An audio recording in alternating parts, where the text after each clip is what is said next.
Grant read the first page twice, then pushed it across the kitchen table as if it smelled bad. You gave the farm to the hired hands? Tomas Alvarez flinched at the word hired. Rosa folded her arms. Darnell Price studied a damp circle left by his coffee mug, and June Park kept both palms flat on the table, holding herself still. Evelyn Mercer looked at the four people who now owned most of the land beneath them. None appeared victorious. Tomas looked sick. Rosa looked ready for a fight she had begged Evelyn not to start. June had brought a folder thick enough to stop a door, though the transfer was already complete. They aren't hired hands, Evelyn said. Grant's laugh was short and disbelieving. That's what you're going with?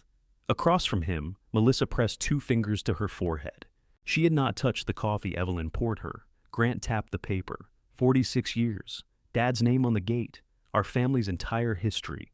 And you signed it over to four people who are not related to you. Evelyn's hand found the worn edge of the table. Ray had built it from a pear tree split by lightning. Grant had done his homework there. Melissa had carved a tiny M under the lip and denied it for 30 years. No, Evelyn said.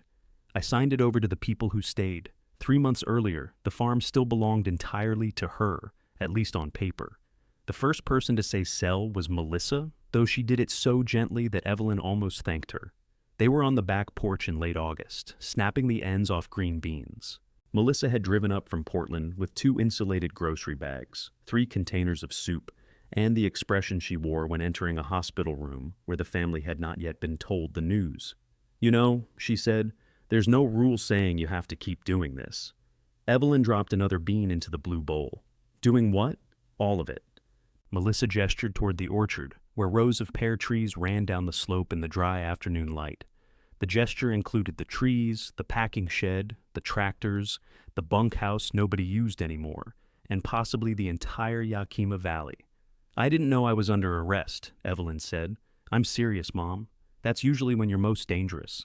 Melissa smiled despite herself. At 45, she still had Ray's uneven front teeth, and Evelyn's habit of organizing objects while avoiding a difficult subject. She aligned the snapped beans so they all pointed the same direction. I spoke with Grant, she said. There it was. Evelyn reached for another handful. Did he survive? He's worried. Grant worries with spreadsheets. You worry with soup. I brought soup because you don't cook for yourself. I cooked these beans. You're taking the ends off them. That's the opening ceremony. Melissa let out a breath through her nose. She was trying not to be irritated, which made irritation radiate from her like heat from pavement. Mom, you're 72. I had noticed people treating me strangely. You're running 612 acres by yourself. 483 are in production. That is not the correction you think it is. Evelyn looked toward the nearest rows. The Bartletts had been picked. Bosk harvest would begin soon.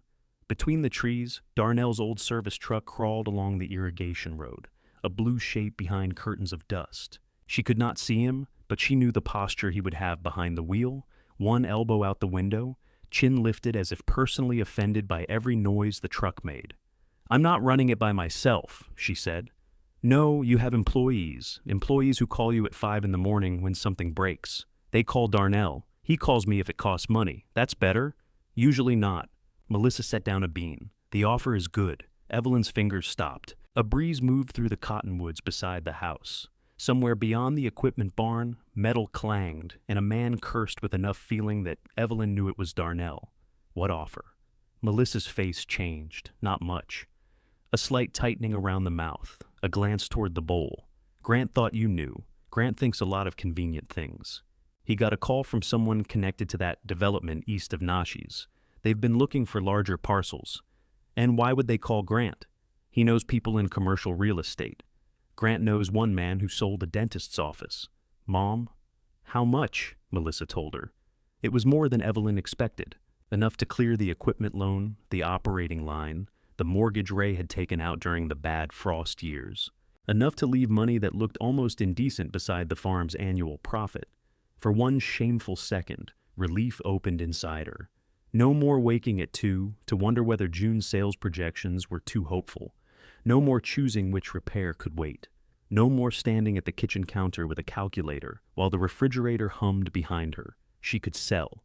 She could buy a small house where nothing grew unless she watered it from a can. She could sleep through spring frost and let rain be weather instead of a threat. Then she pictured the packing shed empty. Not gone. Empty was worse. The sorting belt silent, sunlight showing through the high, dusty windows. Swallows nesting above machinery no one needed.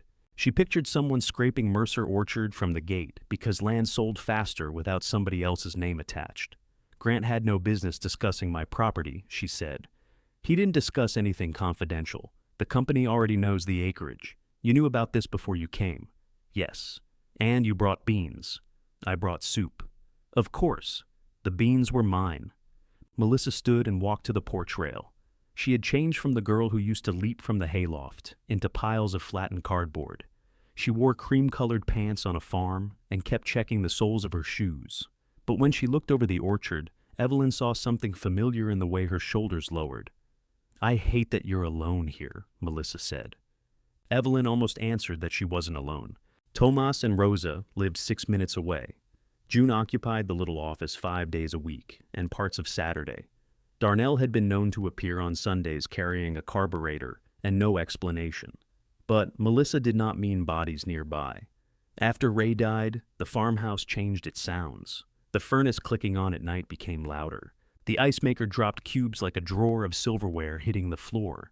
Evelyn had stopped keeping the radio on because she would hear a man's voice in another room and, for half a second, believe Ray had come back in from checking the pumps. I manage, she said. That's not the same as living. That sounds like something printed on a pillow. Grant found a place outside Portland.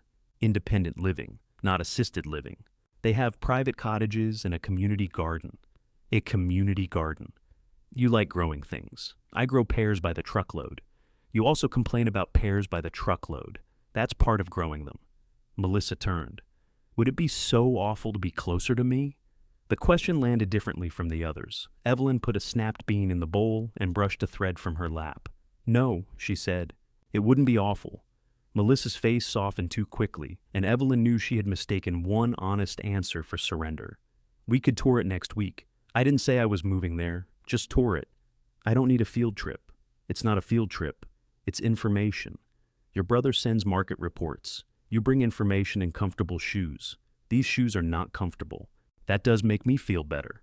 A white pickup came around the side of the packing shed and parked near the porch. Tomas climbed out carrying a clipboard. He was 59, broad through the shoulders, with silver beginning at his temples and a permanent pale line across his forehead from his cap. He glanced at Melissa, then at the bowl of beans. Bad time? He asked. My daughter is planning me in a community garden. Melissa closed her eyes. I said no such thing. Tomas considered this. What are they growing? Old women, apparently. He nodded gravely. Hard crop. Melissa laughed before she could stop herself. Evelyn loved Tomas a little for that, and resented him a little for seeing that she needed help. He handed over the clipboard. South pump is dropping pressure again. Darnell thinks the impeller is worn. What does Darnell want to do? Complain for 2 hours, then fix it. That's his process. He can keep it going through harvest. After that, we need to replace it. Evelyn looked at the estimate and felt the brief relief from Melissa's offer return in an uglier form. Numbers had become stones lately. Small enough by themselves, unbearable in a bucket. Tomas watched her face. He never asked whether the farm could afford something in front of other people. It was one of the quiet courtesies that had accumulated between them over 28 years. Have him keep it going, she said. We'll decide after harvest. Tomas nodded, but his eyes stayed on her for an extra second. When he left, Melissa sat down again. That, she said softly. That is what I mean. A pump needs repair. This is agriculture, not a sign from God. You look terrified. I was doing arithmetic. You look terrified doing arithmetic. Evelyn gathered the bean ends into her palm. Your father bought that pump used in 2009. We got our money out of it. Dad is gone. The words were not cruel. Melissa said them with the exhaustion of someone who had been trying not to say them for years. Evelyn carried the ends to the compost pail. Her back was turned long enough to let her face settle. Yes, she said. I know where he is. Melissa apologized, then apologized again, which made it worse. They finished the beans without talking. Before leaving, she stacked the soup in the freezer and wrote the dates on masking tape, though Evelyn owned a calendar and could read. Grant called that evening. He began with, "Mel says you took it better than expected," which told Evelyn exactly how much her children discussed her when she was not present. "I took what?" "The possibility." "You mean the offer you encouraged without asking me?" "I didn't encourage anything. I listened." Grant always used calmness as if it were evidence. At 48, he could make impatience sound like professional concern. "Someone wants to pay a premium," he continued. "That does not happen often in agriculture. Neither does rain when you need it. This is exactly why we need to talk seriously." Evelyn stood at the kitchen window. Beyond her reflection, the porch light caught moths in the pale boards of the steps. The rest of the farm had disappeared into darkness, but she knew where everything was. The rise toward the Anjou block, the ditch beside the service road, the cottonwood Ray refused to cut because hawks nested there one spring. "Come talk then," she said. There was a pause. Grant had likely expected resistance, not an invitation. "I can drive over Friday. Bring Melissa." "Good. We should all be in the room." "And Grant?" "Yes, don't bring anyone who wants to measure the place." He gave a soft, weary laugh. "Mom, nobody is taking the farm away from you."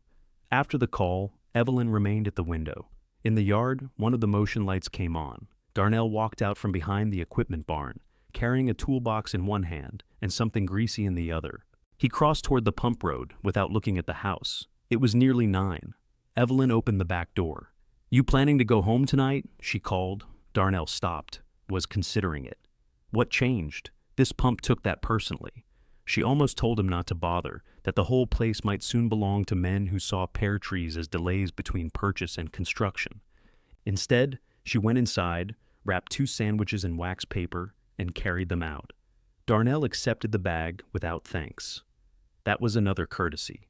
"You eat?" he asked. "I had beans." He looked inside the bag. "That's not eating. You sound like my daughter. Don't put that on me."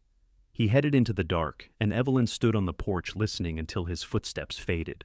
On Friday, her children would explain why selling was practical, loving, overdue. Evelyn intended to listen. She even intended to be fair.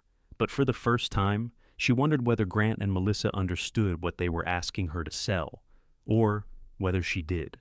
By Friday afternoon, Evelyn had decided 3 separate times that the meeting would happen in the kitchen, and twice that it would happen on the porch.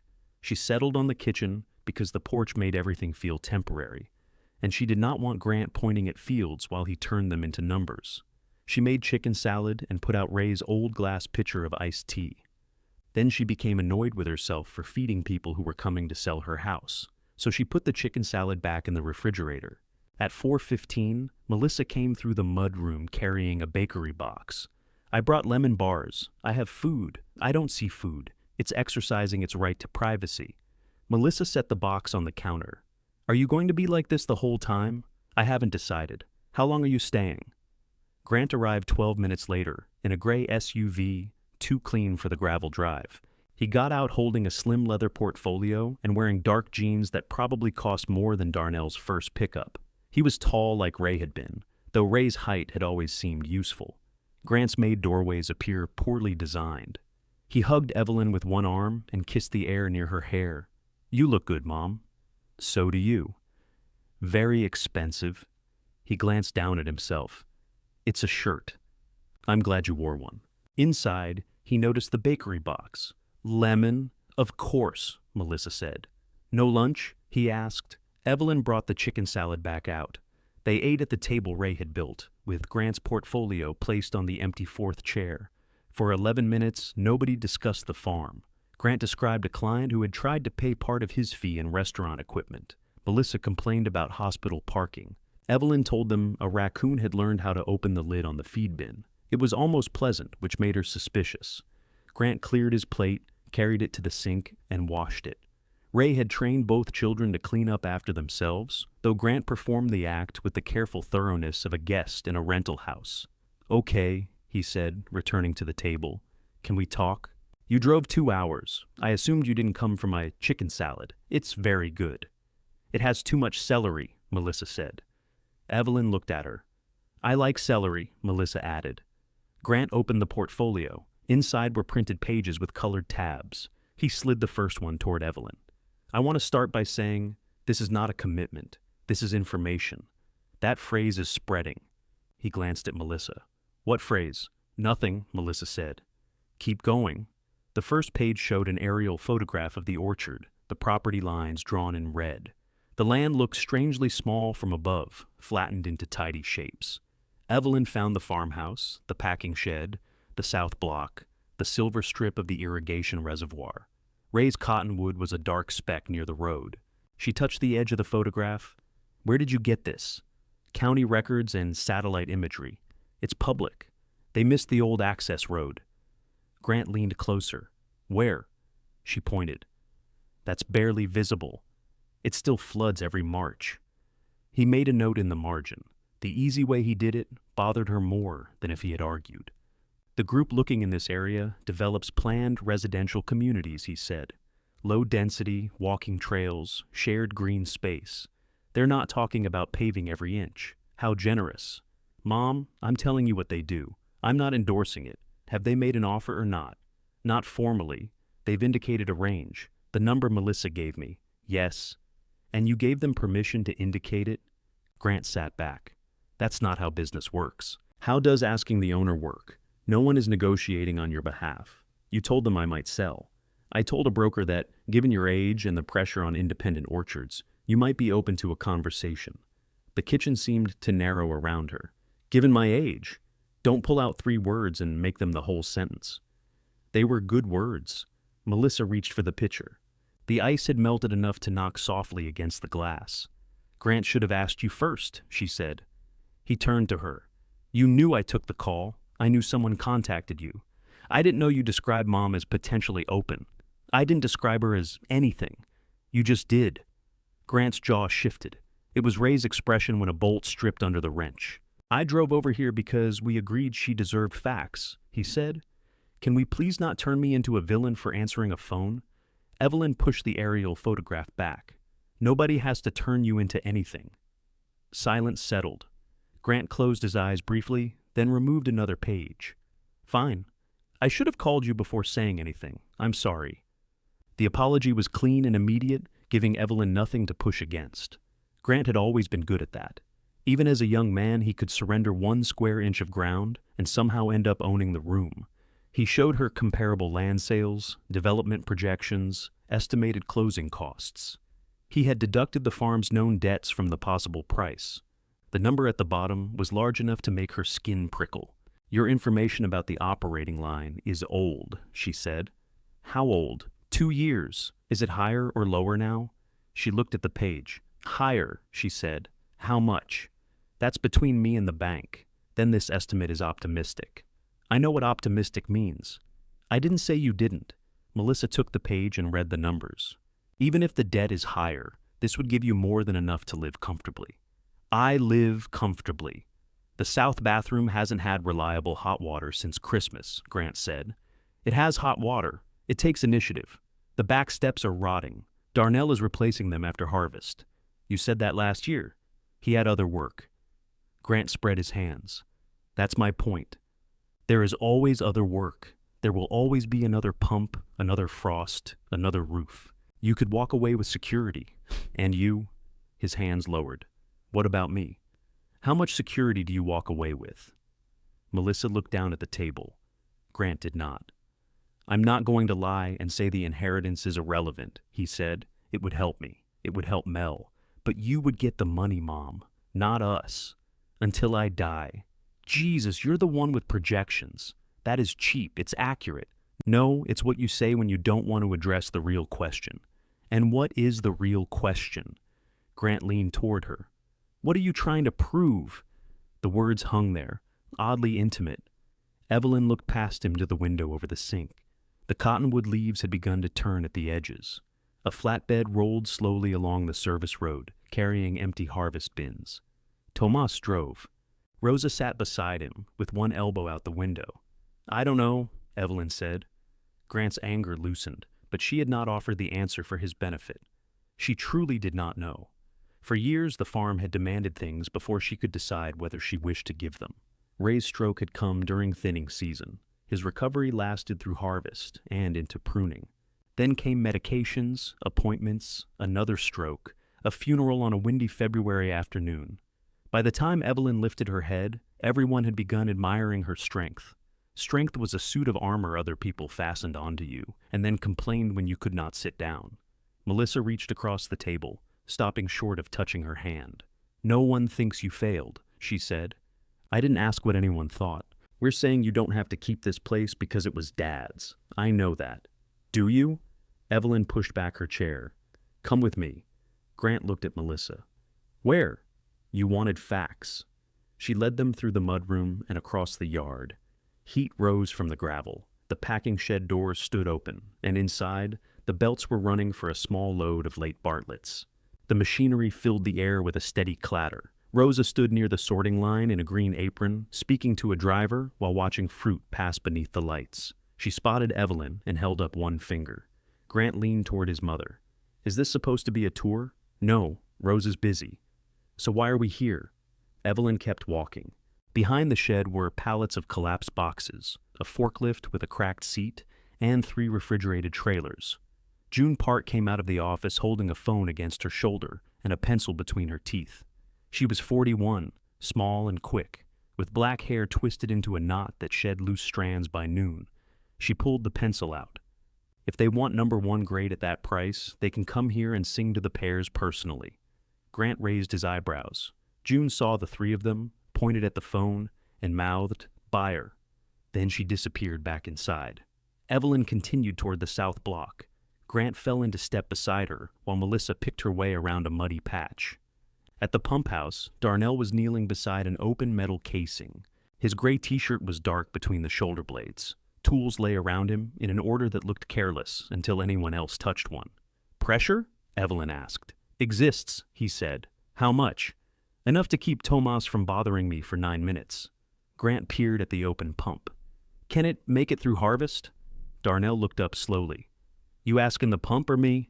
"You." "Then yes." Pump has a darker outlook. Melissa smiled. Darnell wiped his hands on a rag and stood. At 54, he had a narrow face, tired eyes, and the patient manner of a man who expected machines and people to disappoint him in predictable ways. "This Ray's boy?" he asked Evelyn. Grant's mouth tightened. "We've met. Long time ago. At Dad's funeral." Darnell nodded. Bad day for remembering faces. There was no accusation in it, which made Grant glance away. Tomas came down the row in the flatbed, stopped beside them, and killed the engine. Rosa remained in the passenger seat, now holding a paper cup.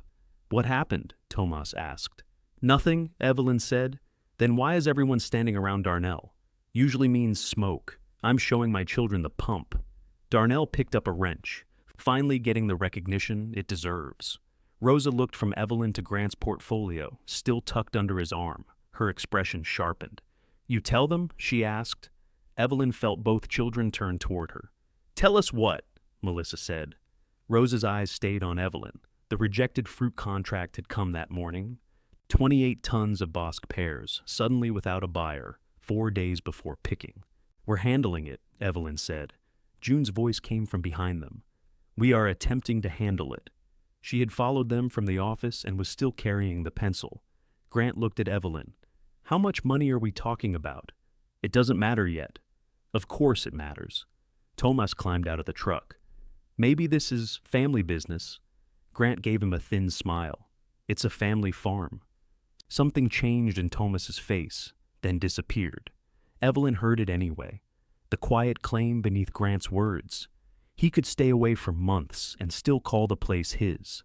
Tomas could give it half his life and remain someone who should step back when family arrived. She had never questioned that arrangement before. Not honestly. June broke the silence. "The fruit won't wait for us to settle the social order." Rosa snorted into her cup. Evelyn turned toward her children. "We lost a buyer. June is finding another." "And if she doesn't?" Melissa asked. "We take a lower grade price or send part to processing." Grant stared down the rows.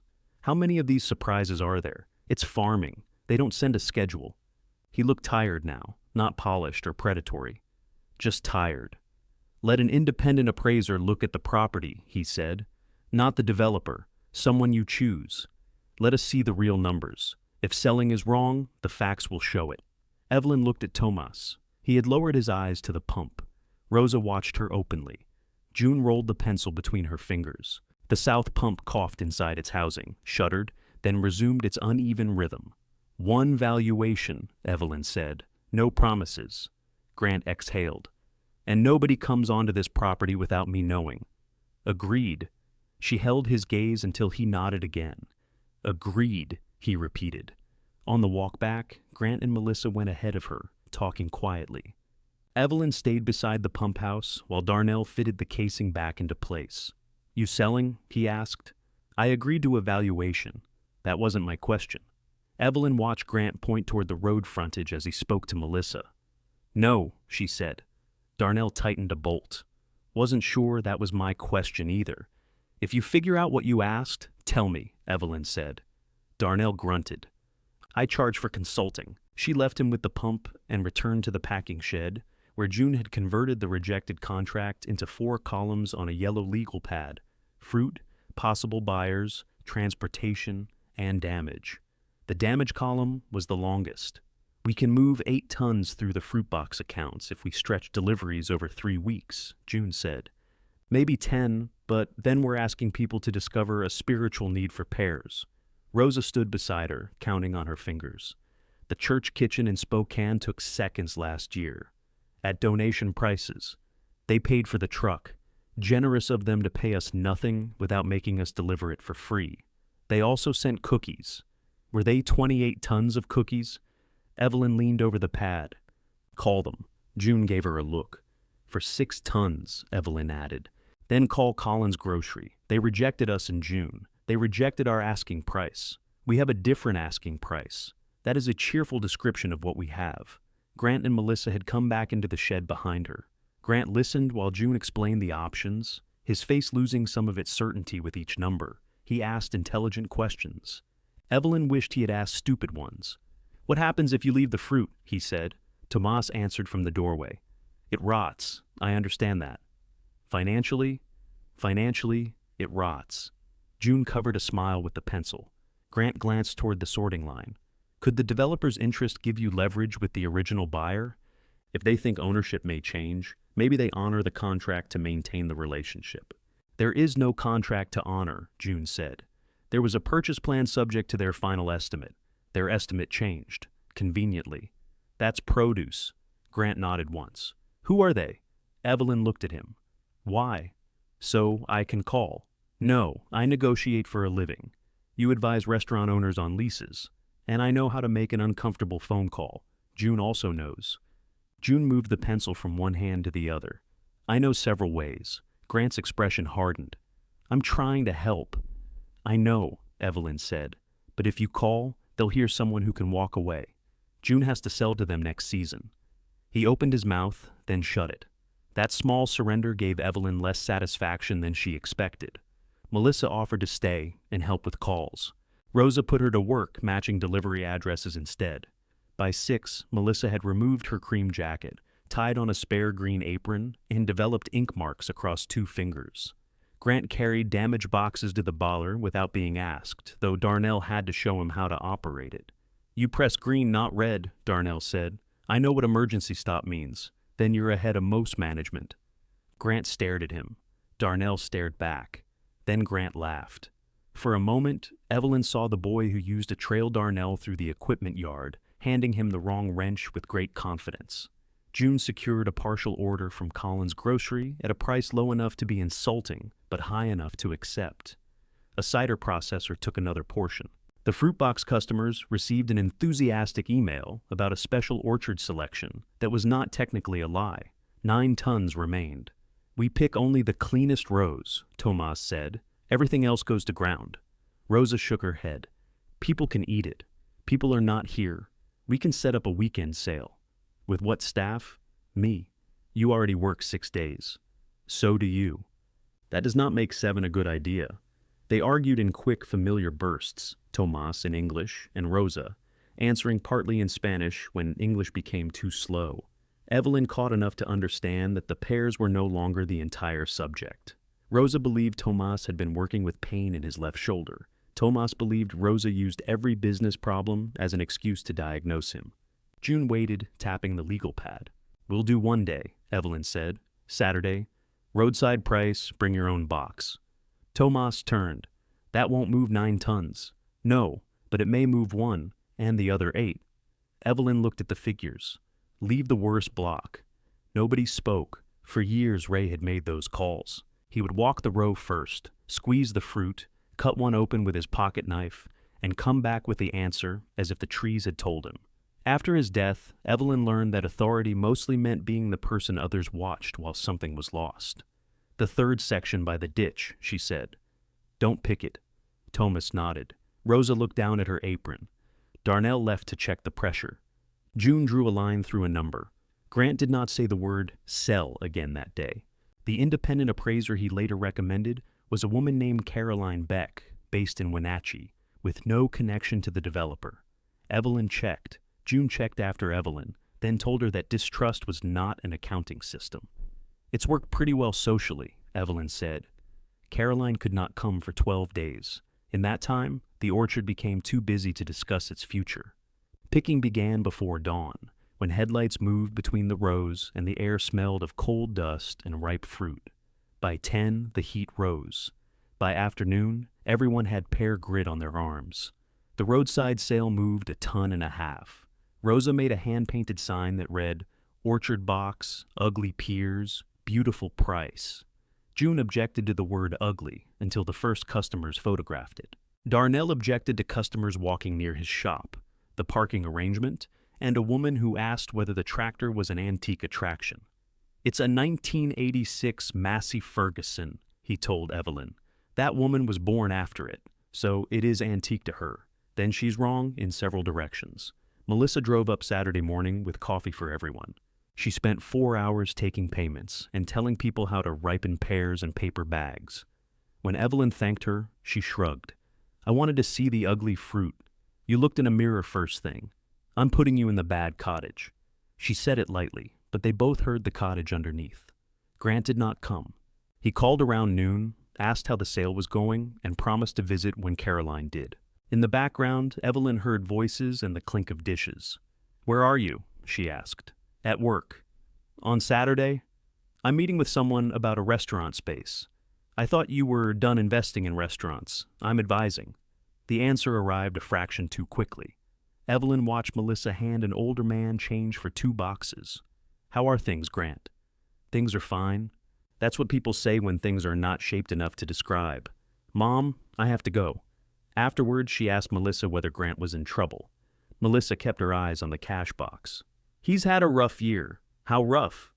"You should ask him. I did. He said things were fine. Then I shouldn't speak for him." It was the correct answer, and still an answer. Caroline Beck arrived on a Tuesday in a dusty Subaru, wearing work boots and carrying a tablet protected by a case thick enough to survive being run over. Grant followed 10 minutes later. He apologized for being late and handed Evelyn a paper cup of coffee made exactly the way she liked it. Caroline walked the property for nearly 4 hours. She measured buildings, photographed machinery, asked about water rights, easements, crop history, soil, road access, and the age of the refrigeration units. She listened to answers without reacting. When Grant tried to explain the developer interest, she raised one hand. "I'll value current agricultural use and highest feasible use separately," she said. "Interest is not feasibility." Evelyn liked her for 7 minutes after that. Then Caroline opened the south bathroom faucet, waited for hot water, and timed it. "It gets there," Evelyn said. "So does Christmas." Grant coughed into his hand. They ate sandwiches at the kitchen table. Caroline asked for 3 years of operating statements. Evelyn had agreed to a property valuation, not an inspection of every private failure, and said so. "They affect agricultural value," Caroline replied. "Land and operation aren't the same thing, but buyers consider both." "What buyers?" "Any buyers." Grant unwrapped his sandwich with unnecessary care. Evelyn went to the farm office and asked June for the statements. June swiveled in her chair. "Full statements? That's what she wants." "You comfortable with Grant seeing them?" "No." "Good. I was worried the heat got you." Evelyn folded her arms. June opened a drawer but did not remove anything. "Caroline can receive them directly. Agricultural operations only. She signs a confidentiality acknowledgement. Your son does not need copies. He's my son. Yes. You make that sound like a diagnosis. I make it sound irrelevant to access. Evelyn wanted to object. Instead, she felt an unexpected loosening between her shoulders. Send them directly, she said. June nodded. Also, the pump invoice came. How bad? Do you want the real number or the number we tell ourselves until harvest ends? The real one, June told her. Evelyn sat in the chair opposite the desk. For repair, for keeping it alive through October. Replacement is separate. Outside the office window, Grant stood beside Caroline near the packing shed. He was pointing toward the west boundary, speaking with his whole body. Ray had done that too. He had never been able to discuss land without reaching for it. Pull the replacement estimate, Evelyn said. You sure? No. June clicked through a folder on her computer. There's something else. The line of credit renews in January. After this contract loss, the bank may want a larger principal payment. How much larger? I don't know yet. You usually know. I usually estimate. You asked me not to make the statements look optimistic. Evelyn watched Grant laugh at something Caroline said. He seemed relaxed here in a way he had not on the porch. He had hated farm work by the time he left for college, but he had once known every ditch and windbreak. Part of him still moved as if the ground would recognize him. Give Caroline what she needs, Evelyn said. When the appraiser left, Grant remained in the yard. You pick someone competent, Evelyn told him. High praise. I don't give high praise before a bill arrives. He put his hands into his pockets. You okay? Why wouldn't I be? I saw the pump estimate on June's desk. You were looking at papers on June's desk? It was face up. That's not an answer. I glanced at it. Mom, she started toward the house. Grant caught up beside her. I'm not the enemy, he said, then stopped gathering ammunition. I'm gathering facts. Facts you can use to help you make a decision. My decision. Yes. The word came too quickly again.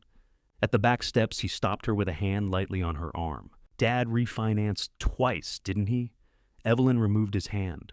Ask what you really want to ask. Is the farm solvent? She looked at him. There was fear in his face, but not only for her. Melissa had been right. Grant's year had been rough, and the possible sale had already begun to exist in his mind as a rescue. The bills are paid, Evelyn said. That isn't the same thing. No, she replied. It isn't. For once, Grant did not push. He kissed her cheek and drove away. Evelyn stood on the back steps until his clean gray SUV disappeared beyond the gate. Then she walked to the third section by the ditch. Thousands of unpicked pears hung among the leaves, green and bronze in the slanting light. Some were perfect. Most would soften, drop, and disappear into the ground before winter. Evelyn picked one and held it in both hands. Leaving fruit felt like sin when she had spent a lifetime teaching herself that waste was a kind of moral failure. But the trees did not care about morality. They bent under what they carried until someone harvested them, thinned them, or let the weight break a branch. Behind her, footsteps entered the row. Tomas stopped a few feet away. He did not ask why she was there. Caroline thinks the land is worth more without pears, Evelyn said. She say that? Not yet. Tomas looked up into the branches. People have been saying that since before I came. And they were right, about money. What else is land worth? He considered the pear in her hands. Depends who has to leave it, he said. Tomas took the pear from her and turned it in his hand. Sunburn, he said, touching a pale brown patch near the stem. It's still good.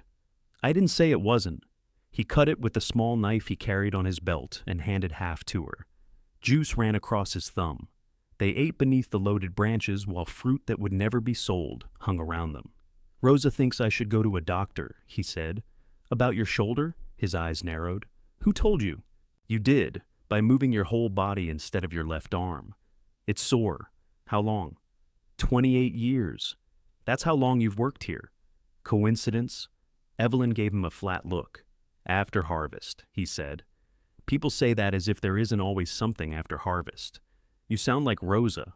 Don't put that on me. He smiled, and for a moment the abandoned block felt less like evidence. Then the south pump changed pitch in the distance, and both of them tilted their heads to listen. Darnell has it, Tomas said. Evelyn nodded, though neither moved until the sound steadied. Caroline Beck's report arrived 9 days later in an email with 2 attachments and an invoice that made Evelyn respect the profitability of owning a tablet. She printed the report in the farm office because she preferred bad news on paper. The agricultural valuation was lower than she had hoped. The highest feasible use estimate was higher than Grant's original figure. Between them sat more money than the orchard could earn in years of good harvests. June read over her shoulder. "Well," she said, "that is not analysis. I'm trying not to use language that will upset the printer." Evelyn turned the page. Caroline had written about road expansion, regional housing demand, water access, and proximity to services. The paragraphs transformed irrigation ditches into infrastructure and open ground into density potential. "What would it take to keep the productive blocks?" Evelyn asked. June pulled a chair closer. Together, they studied the parcel map. The southern acreage included stony ground beyond the irrigation reach, an aging machine shed, and the neglected access road that flooded in March. A neighboring grower had leased part of it years ago for grazing until the fencing became too expensive to maintain. "Sell this," Evelyn said, drawing her finger along the boundary. 38 acres, maybe 42 if we move the line north of the shed. You'd lose road access on the east side. We have the main gate, for now." "What does that mean?" "It means a housing development with 300 cars can make one gate feel different. Then we negotiate access." June leaned back. "It could cover the pump, reduce the operating line, maybe fund replanting. It won't produce anything like the offer for the whole property. I'm not asking it to. Grant will." The report had gone only to Evelyn, but Grant called before lunch. "Caroline said she completed it," he said. "She did. And she spelled Mercer correctly. Mom, the numbers are close to what you expected." He was silent long enough for her to hear the restaurant noise behind him, dishes, voices, music with too much bass. "Which number?" he asked. "You know which one," he exhaled. "Can you send it to me?" "No." "Why not?" "Because I paid for it. I can reimburse you. That isn't the reason." "Then what is?" Evelyn looked through the office window. June had gone into the shed. Rosa stood near the sorting belt, leaning toward one of the rollers to hear a clicking sound. Without stopping her conversation, she reached out and straightened a pear that had turned sideways. "I'm considering selling the south parcel," Evelyn said. "The rocky section? About 40 acres. That's not what the developer wants. I didn't ask. They need contiguous acreage for the project to make sense. Then it doesn't make sense. Selling a fragment could reduce the value of everything else. It could also reduce my debt. By how much? Enough to matter to me." Grant lowered his voice. "Can we meet before you do anything?" "I haven't done anything." "Good. Don't." Her grip tightened on the phone. That sounded like an order. It sounded like a request. "You should hear yourself from this side. I'm trying to keep you from making an irreversible decision because you're angry with me. You think I'd sell 40 acres to spite you? I think you hate being cornered. That is the first accurate fact you've gathered." He went quiet. When he spoke again, the Polish had dropped out of his voice. "I need you to consider the whole offer." There it was, not concern for her body, not the orchard's future, not Ray's wishes. Need. Evelyn sat on the edge of June's desk. "How bad is it?" "What?" "Your rough year?" A server called Grant's name in the background. He covered the phone, answered, then returned. "This is not about me." "How bad?" "The partnership went sideways. I guaranteed part of the lease." "Part?" "Most of it." "Grant." "I can handle it." "Then why do you need me to sell?" "I said I need you to consider it." Words again. He let out a hard breath. "I'm not entitled to your money, I know that. But if you sell, yes, eventually it changes things for me and Melissa. It changes things for all of us. I would be lying if I said that doesn't matter." Evelyn wished he had lied. A greedy son would have been easier to resist than a frightened one trying to sound decent. "How much do you owe?" "I'm not asking you to pay it. That wasn't the question." "I have to go. You always have to go when we arrive at a noun. I'll come Sunday. Mel can join by phone." "No, she can come in person or we can wait." "Mom, this isn't a board meeting." "Then stop making presentations." He did come Sunday, and Melissa drove from Portland with a garment bag hanging in her back seat because she had a meeting in Seattle the next morning. Evelyn served pot roast. No portfolio appeared until the dishes had been cleared. She showed them her proposal on a photocopy of Caroline's parcel map. Grant studied it without interrupting, which made his refusal feel prepared. The developer won't buy it separately, he said. Someone else might, at agricultural value. Maybe. But then you still have almost all the operating risk and less collateral. The farm needs less debt, not a jackpot. Melissa traced the proposed line. What happens to the workers if you sell this section? Nothing. We barely use it. And if the farm still fails? It hasn't failed. You said the bank may change the credit terms. Evelyn looked at Grant. How do you know that? Grant's expression gave him away before he answered. You mentioned pressure on the operating line. No. June said that to me in her office. I saw the renewal date on the estimate. The pump estimate didn't include the credit line. Melissa looked between them. Grant. He pushed the map away. Fine, I asked June. You what? She didn't tell me anything. No, Evelyn said. I imagine she didn't. I asked whether the January renewal was a concern. She said I should speak to the owner. And you didn't take the hint. I'm not spying on you. You've discussed my property with a broker. You looked at papers on June's desk. Now you're questioning my bookkeeper. Our sales manager, Melissa said softly. Grant turned on her. Whose side are you on? That's a terrible question. It's a simple one. No, it's the kind of question people ask when they know they're behaving badly. He stood and carried his coffee to the sink. His shoulders were rigid. Evelyn watched him rinse the cup. You are not allowed to question my employees about my finances. I understand. Say it properly. He set the cup upside down on a towel. I won't ask June or anyone else about the farm's finances. Thank you. They did not discuss the South acreage again that night. Melissa slept in her old room. Grant took the room across the hall, where Ray had once kept model airplanes suspended from the ceiling. Evelyn heard them talking after midnight, too quietly to make out words. She lay awake in the room she had shared with Ray and considered 40 acres, 612 acres, one failing pump, and the cost of a man's fear. Rain began against the roof. Her first thought was that the weekend sale signs were still outside. Her second was that the exposed fruit bins needed covers. Her third was that if she sold everything, rain could simply be rain. By morning, Grant had made coffee. Melissa came downstairs wearing a navy suit and no makeup, looking tired enough to be young again. Grant poured Evelyn a cup. I'm sorry. For which part?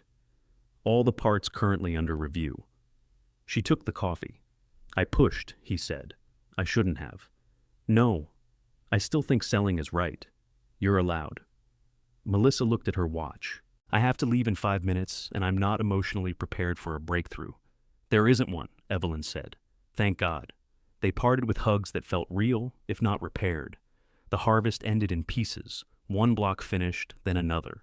Empty bins stacked up by the shed. Crews thinned and the orchard sounds changed. The pump survived, though Darnell touched its casing every morning, like a physician checking a stubborn patient. Evelyn spent 2 days with June, gathering information about selling the south parcel. There was interest, but not urgency. A neighboring grower wanted a lease instead. A storage company asked about the road frontage. The numbers were smaller than hope and larger than nothing.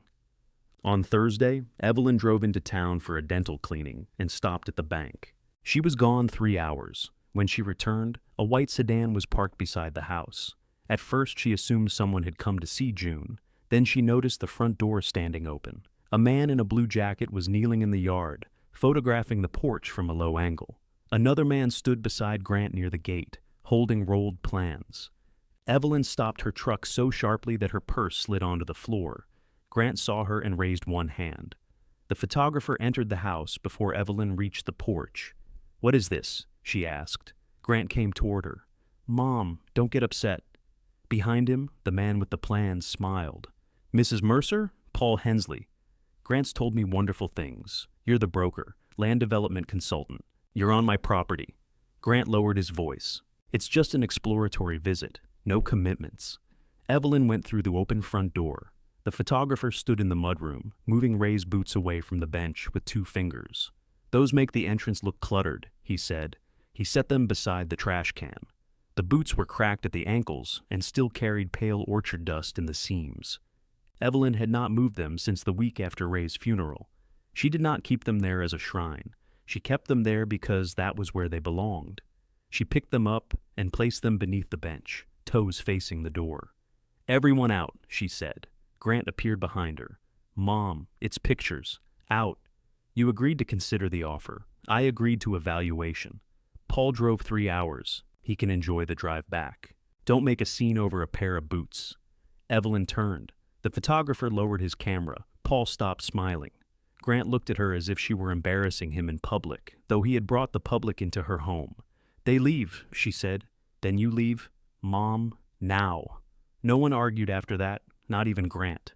Evelyn stood in the mudroom, while strange footsteps crossed her floor and disappeared through the door. She waited until both vehicles had passed beyond the gate.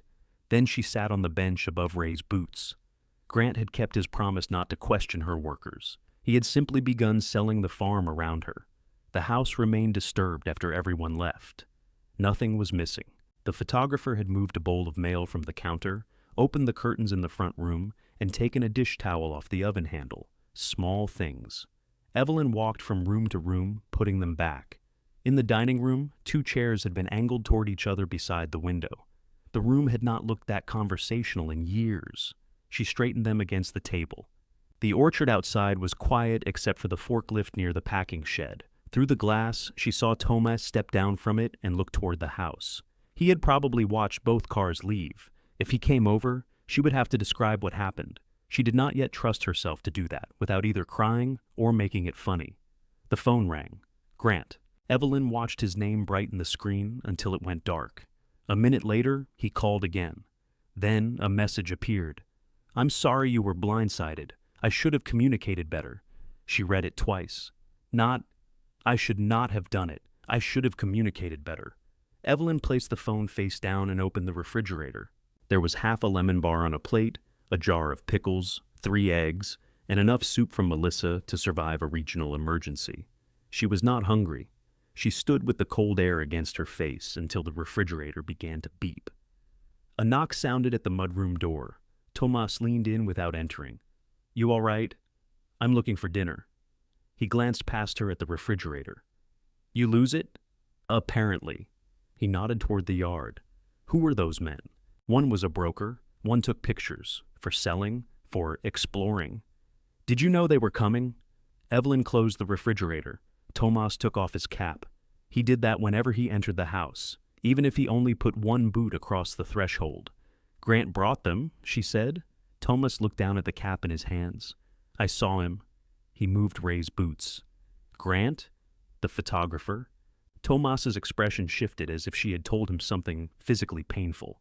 Then he caught himself. They're boots, Evelyn said. Yes. Old boots. Yes. She hated his agreement. I am not becoming a woman who collapses because somebody moves a dead man's shoes. I didn't say you were. You looked it. I looked like I remember those boots. She did not ask what he remembered. Tomas had worked beside Ray long enough to know which boot pinched in cold weather, which knee stiffened first, how he would come through the mudroom complaining that the house was too warm and then stand over the vent. Tomas put his cap back on. Rosa made soup. I have soup. Then you can compare. I don't need to be fed by committee. Okay? He remained where he was. You're waiting for something, she said. Rosa said not to leave until you agreed. Your wife is pushy. Yes. He handed her a covered container and walked away. Evelyn ate at the kitchen table. Rosa's soup had potatoes, cabbage, sausage, and too much black pepper. It was better than Melissa's. Grant called 2 more times. At 8, Melissa called. What happened? She asked. Evelyn finished chewing. Your brother brought a land broker and a photographer into my house while I was gone. I know what Grant says happened. I'm asking you. That is what happened. He says he thought you'd be home by noon. And that would make it better?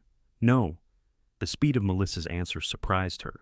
He says you agreed to consider the developer's proposal, Melissa continued. I agreed to an appraisal. He knew the difference. I told him that. Evelyn looked toward the mudroom. Ray's boots were just visible beneath the bench. Did you know, she asked, that they were coming? No. Did you know he was still speaking to the broker? Melissa was quiet. Melissa. I knew Paul wanted to see the property.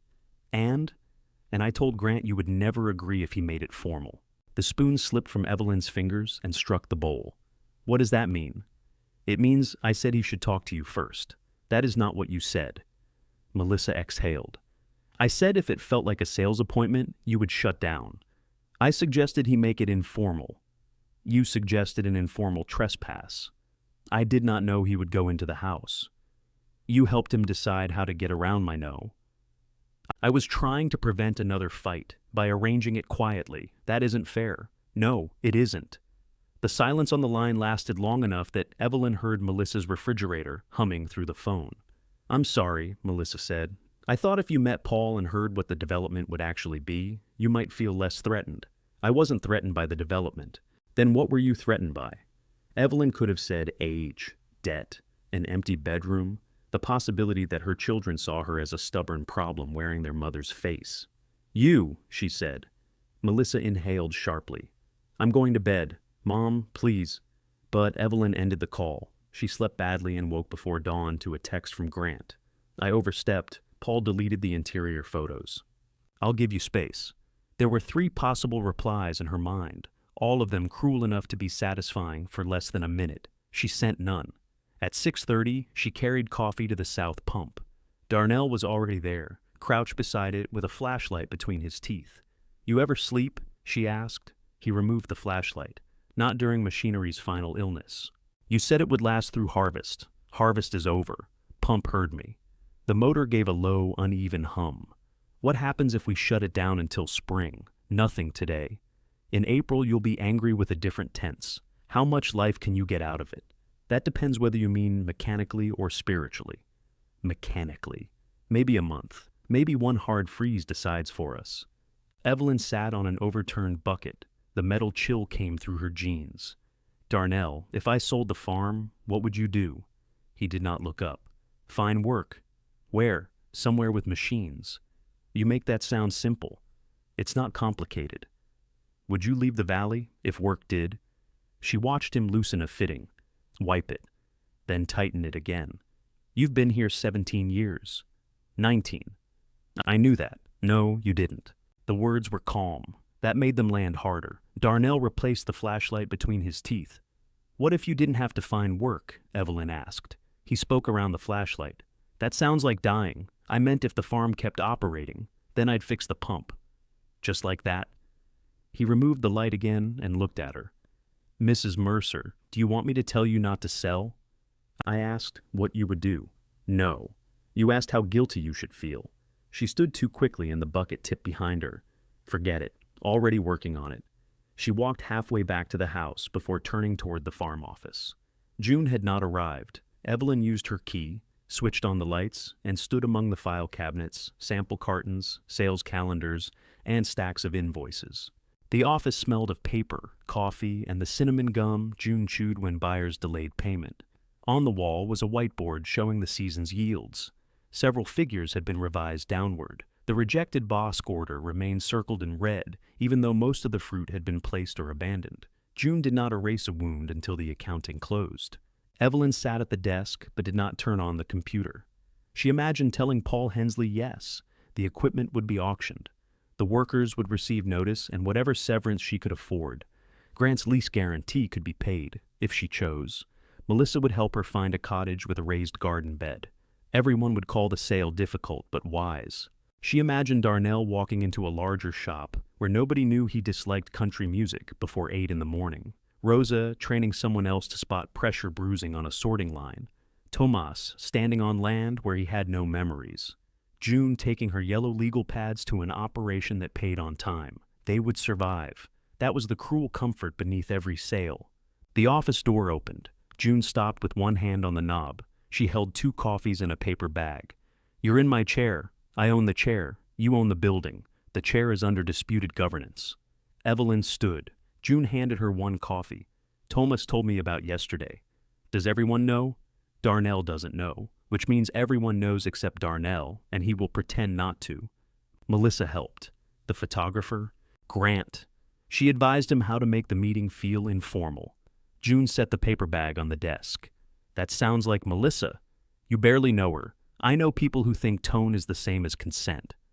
Evelyn took a sip of coffee. It was hot and much stronger than hers. Can this place survive? She asked. June pulled off her jacket. This morning, without selling all of it, that depends. Don't say on what. It depends. I need an answer. Then ask a question with edges. Evelyn walked to the whiteboard. If I kept the house and enough income to live, if the south acreage were leased or partly sold, if the debt were reduced, if the people running the orchard weren't just employees waiting for me to approve everything. June studied her. What are you asking? I don't know yet. Yes, you do. Evelyn faced the board. The numbers seemed to move when she stared too long. Could Tomas, Rosa, Darnell, and you operate it without me? June did not answer. I'm not fishing for comfort, Evelyn said. I don't want a speech about Ray or legacy. I want the ugly version. The ugly version is we already operate most of it. Evelyn turned. June removed the lid from her coffee. Tomas directs the field crews. Rosa runs packing. Darnell keeps equipment alive, past reason. I handle buyers, payroll, and cash flow. You make final decisions and sign debt. I do more than sign. I didn't say you didn't. The phrasing sounded like Grant, but June's face held no strategy.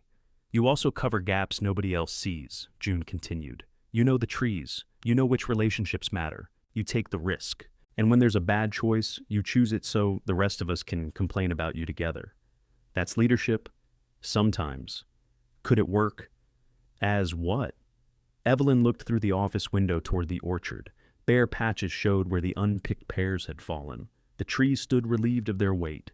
As theirs, she said. June's coffee stopped halfway to her mouth. You mean ownership?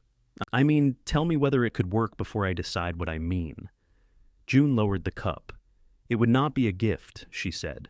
Not if you want the farm to survive. It would be debt, payroll, taxes, weather, 4 people with different ideas, and you discovering that ownership cannot be transferred while control stays in your pocket. Can you run the numbers? Yes.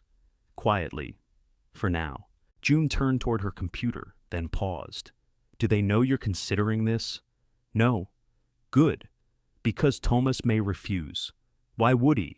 June gave her a long look. Because staying is not the same as wanting what you stayed for. Evelyn looked at June. What did he stay for? Ask him.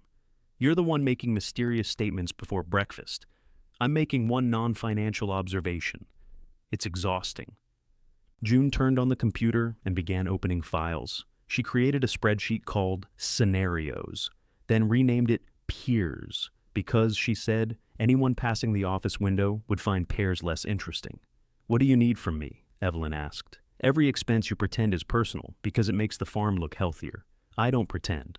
You paid the property insurance from your own account in March. The operating line was tight.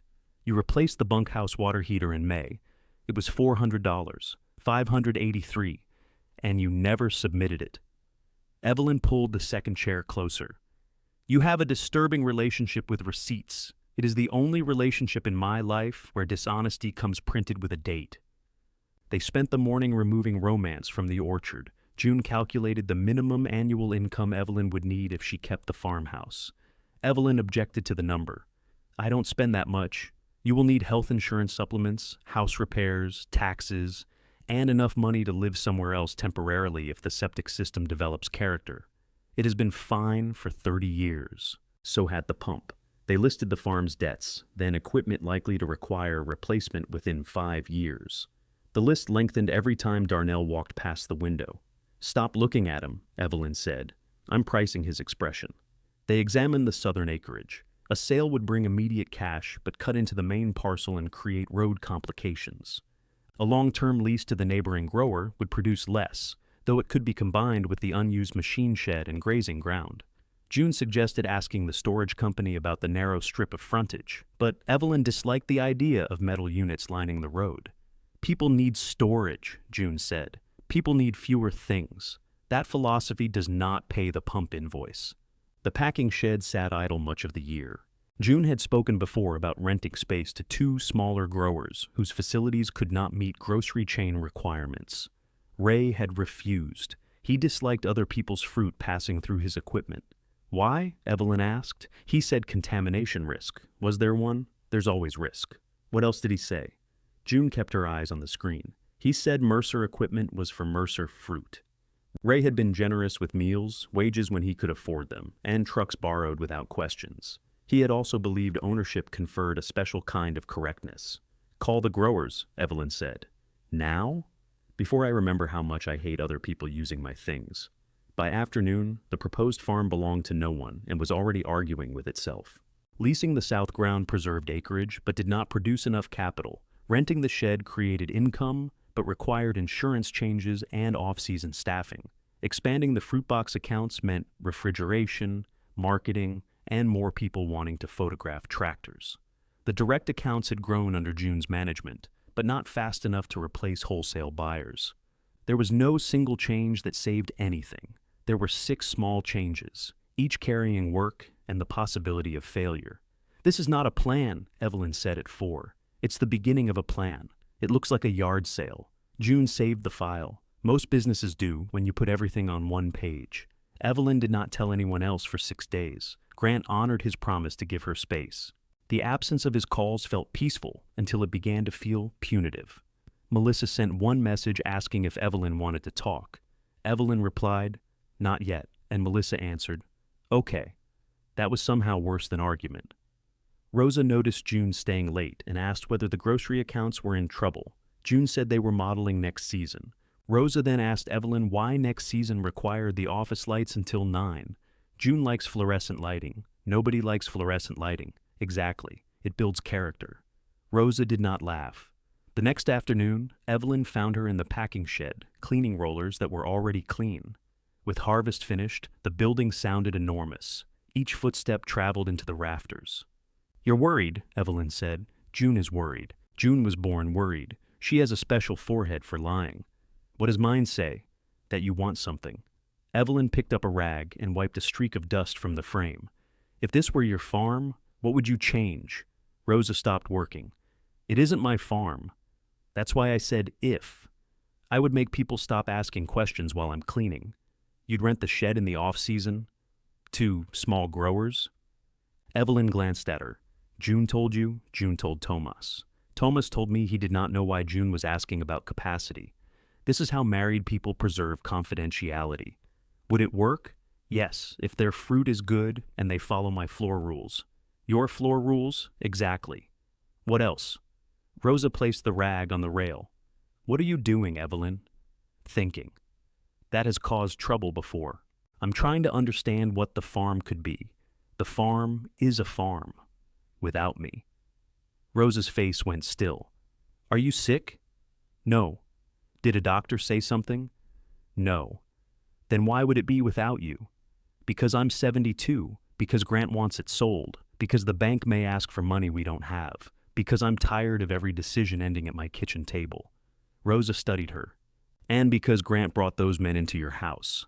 That helped. Anger is expensive. So is housing development." Rosa folded the rag carefully. "If you want to ask me something, ask." Evelyn had intended to gather the 4 of them together. She had imagined coffee, papers, a clear explanation.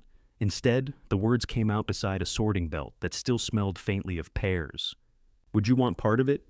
Rosa blinked. "The farm," Evelyn said. "Ownership. You, Tomas, Darnell, and June." Rosa stared at her long enough that Evelyn heard wind pressing against the metal walls. "No," she said. It was the speed that hurt. "You haven't heard? No. Why? Because I have watched this place eat money and people for 28 years. That's dramatic. It is accurate.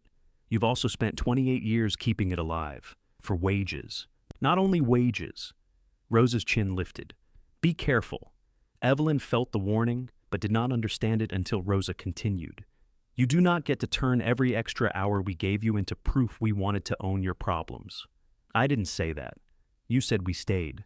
"I haven't said that to you." "You think it loudly." Evelyn put down her rag. Rosa's anger softened, but only around the edges. "I stayed because this was good work. Because Tomas was respected here. Because you and Ray helped when my mother was ill and did not count the days. Because we knew the trees and the people, all true. But ownership is not a thank you gift, I know. Do you?" The question followed Evelyn all the way to the house. She called a meeting for Thursday evening. The invitation made everyone suspicious. Darnell asked whether he needed to wash his hands. June asked whether she should bring the numbers. Tomas asked if Grant would be there. Rosa said nothing. Evelyn made chili, then remembered Tomas disliked beans, and Darnell claimed tomatoes gave him heartburn while eating ketchup with everything. She ordered pizzas instead. They gathered around Ray's table after work. Rosa and Tomas sat beside each other. Darnell chose the chair nearest the mudroom. June placed a plain folder in front of her. Evelyn had arranged 5 plates. When she sat, she realized she had taken the head of the table. Nobody else appeared to notice. "I'm considering a different future for the orchard," she began. Darnell lifted his pizza. "Are we growing something that doesn't require water?" "No." "Then I'm out of ideas." June kicked him beneath the table.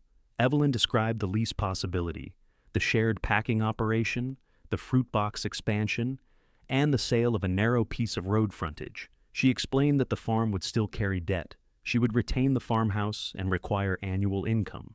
The rest could transfer gradually into a company owned by the 4 of them. Nobody ate. Tomas looked at Rosa. "You knew? For 2 days. And you didn't tell me?" "I was waiting for her to discover it was foolish." "Thank you," Evelyn said. "You asked for honesty." Darnell wiped his mouth with a napkin. "What do you mean, owned? Shares, decision-making, eventually controlling ownership." "Eventually is a dangerous word," June said. Evelyn looked at her. "We discussed this. We discussed numbers, not how much control you intend to release or when. I'm sitting here offering you my farm." Thomas flinched. Rosa pushed her plate away. "There. That? What?" "Offering. Like a pie. I'm not pretending it's simple." "You are pretending it is generous," Rosa said. Evelyn felt heat rise into her face. "It is worth millions of dollars." "To a developer," June said. "As an orchard, it is worth debt and whatever income we can make from pears. That's not nothing." "No," Darnell said. "It's also 4 people responsible when payroll is short. I've been responsible for payroll. And when you can't make it, you put in your money," he replied. "What money do you think I have? We would build reserves before the transfer." "With what?" Evelyn looked at June. June did not rescue her. Tomas had not touched his food.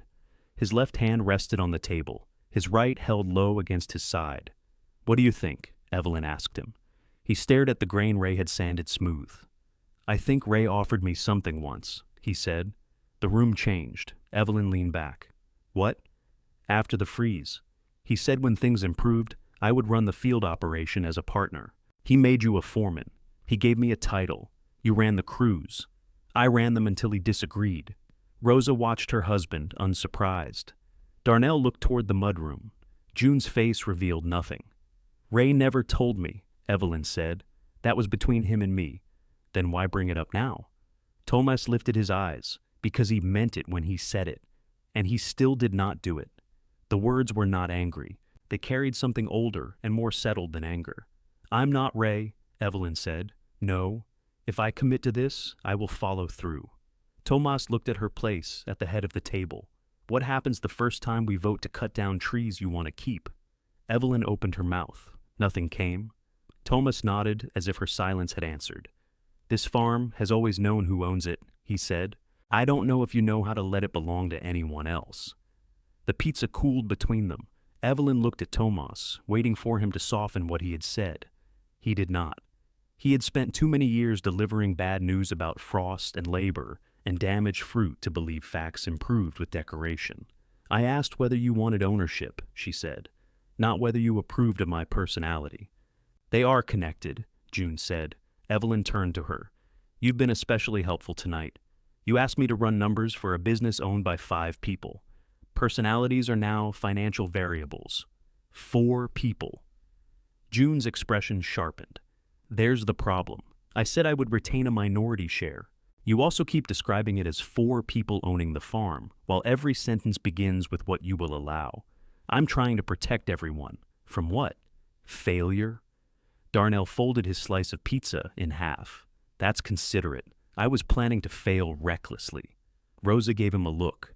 "What?" he said. "Nobody's eating." Evelyn pushed back from the table. This was clearly premature. "It was," June said. "Then we're finished." Tomas stood first.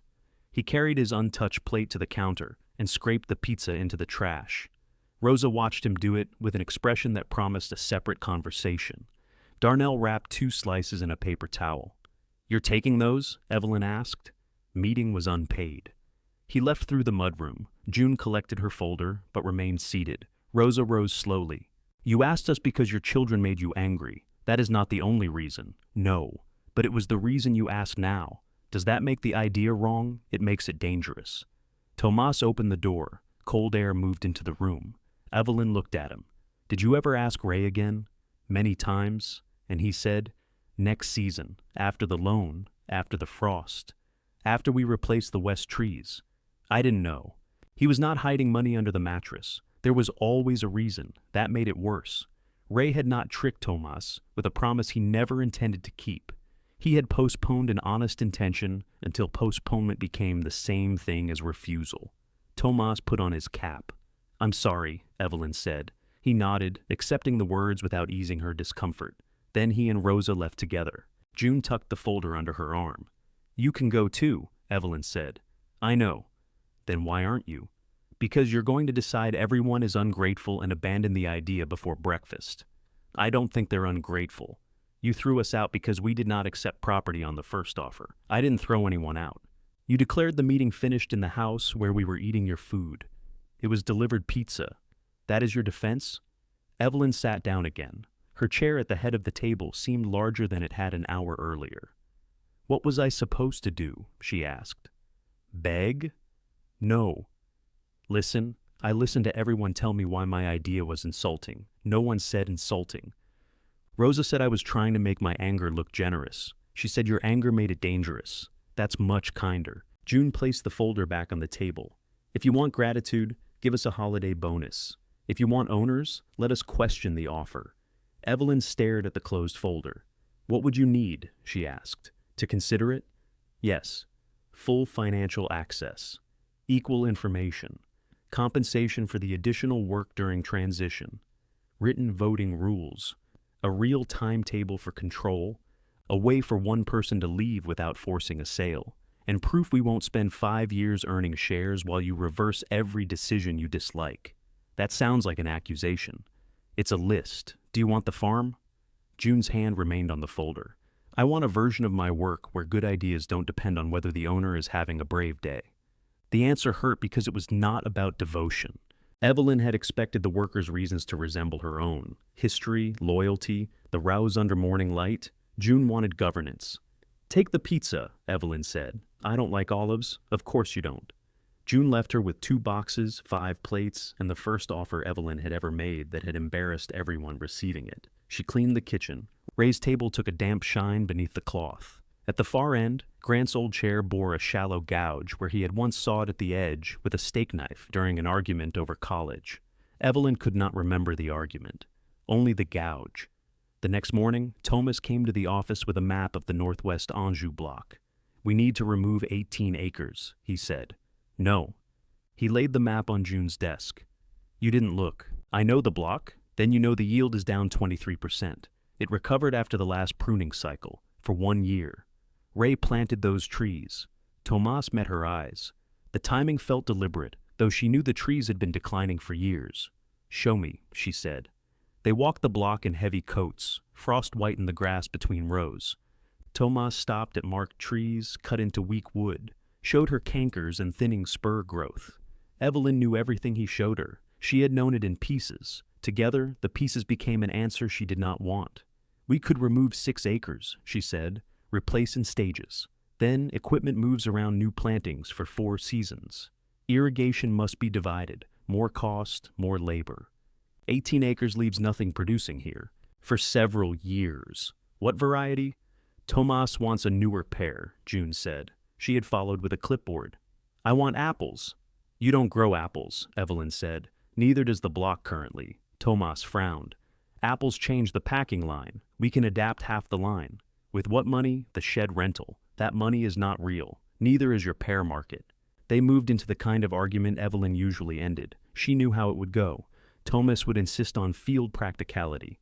June would insist the market had changed. Evelyn would choose the option closest to what they had always done, then call the decision caution. What does Rosa think? She asked. Tomas stopped. She runs packing, Evelyn said. If the line changes, she should be here. June looked at her, then toward the shed. I'll get her. Darnell came too. because changing the line meant changing his equipment. The five of them stood among the exhausted trees while everyone found a reason someone else's plan would fail. Darnell said the existing sorter could handle smaller apples with new cups, but the cost estimates from June were fantasy. They're manufacturer estimates, she said. Manufacturers also estimate their machines never break. Rosa preferred diversifying, but wanted no more than 12 acres removed the first year. Tomas said 12 created the same staging problem as 6. June argued for all 18. Darnell asked what apples had ever done to deserve them.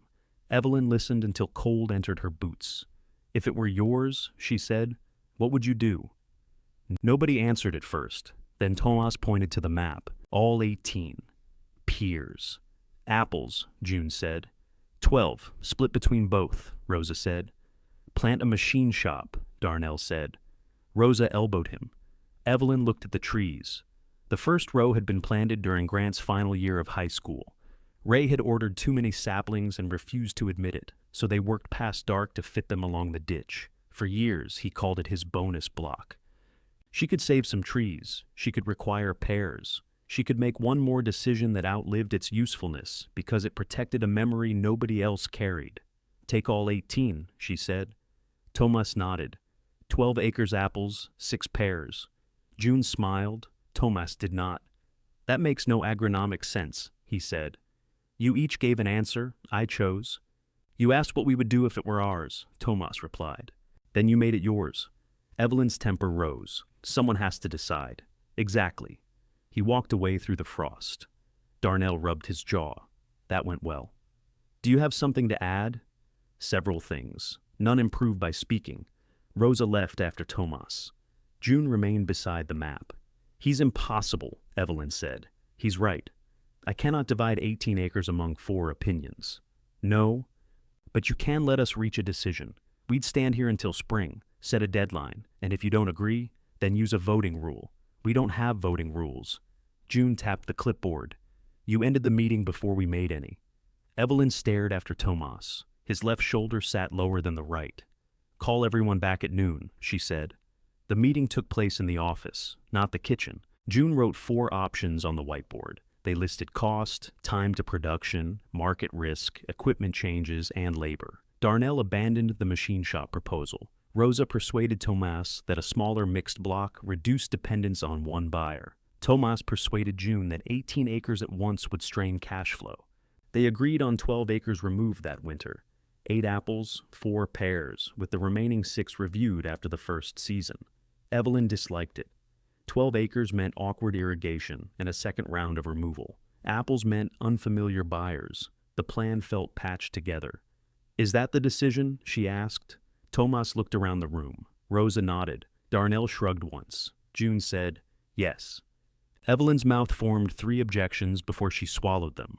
Then do it, she said. Nobody applauded. Tomas rolled up the map. June erased the rejected options. Darnell asked who intended to tell the sorter it was learning apples. They returned to work. Evelyn remained in the office, waiting for the sense that she had lost something. It came quickly. So did relief. That evening, Tomas knocked on the mudroom door. Rosa stood beside him, and Darnell and June waited on the steps. We are not accepting, Tomas said. I assumed. We will listen, Rosa added. Darnell held up one finger. 2 details, not speeches. June carried the plain folder. Evelyn looked at all 4 of them, then at the table visible through the kitchen doorway. The office, she said. Tomas nodded. This time, when they sat down, no chair had a head. June opened the folder and distributed copies of a 1-page summary. Darnell read the first line, frowned, and turned the page over. There's nothing on the back, June said. I was checking for the part where this becomes affordable. It does not become affordable. It becomes possible. Those are cousins who don't speak. Evelyn sat near the filing cabinet with her coffee. The office was built for 2 people. 5 chairs left no room to move without negotiating knees. Tomas had taken off his cap. Rosa kept her coat on. June pointed to the first section. The farm cannot support current debt. Needed capital improvements, competitive wages, and Evelyn's full proposed income every year. A good year, maybe. An average year, no. Evelyn looked down at her copy. You didn't tell me that. I did. You said the number was too conservative. You could have been clearer. I put it in bold. Rosa lifted the page. It is bold. Thank you, Rosa. Tomas studied the figures. What is included in capital improvements? Pump replacement, partial sorter conversion, refrigeration repairs, new trees, and enough reserve that one bad buyer does not send us to prayer. We already go to prayer, Rosa said. Then this keeps the bank from attending. Darnell tapped the pump number. Too low. June closed her eyes. You gave me that number. I've had time to become more pessimistic. What would you add? He told her. Evelyn watched June revise the figure with a pen. Every change took money from somewhere else. A larger repair reserve meant less annual income for Evelyn, or slower debt reduction. Better wages meant fewer new trees. Renting the packing shed brought revenue, but required Rosa and Darnell to take on work during months when they usually recovered from the season. This is what ownership is? Darnell asked. Moving the same dollar until everybody has touched it? Yes, Evelyn and June said together. They looked at each other. Tomas turned to Evelyn. How much do you need? It's on the paper. I asked you. The question felt more intrusive coming from him than it had from June. Evelyn wanted to say the number was none of his business. If they became owners, it would be entirely their business. I can live on less, she said. How much less? 10%. June shook her head. Not enough. 15. Don't bargain with reality, Rosa said. I have taxes, house repairs, medical costs. We know, Rosa replied. We also have those things. Evelyn heard the rebuke beneath it. She had been imagining the workers receiving ownership as if equity paid a heating bill. What if I sell the road frontage separately? She asked. June drew a line beneath the revised pump estimate. That could fund immediate repairs and reduce the operating line. It also means putting storage buildings or commercial access near the gate. I don't want storage buildings. Then don't count storage money. The room warmed with 5 bodies and old fluorescent lights. Evelyn took off her sweater. Tomas leaned over the summary. The southern lease begins next year?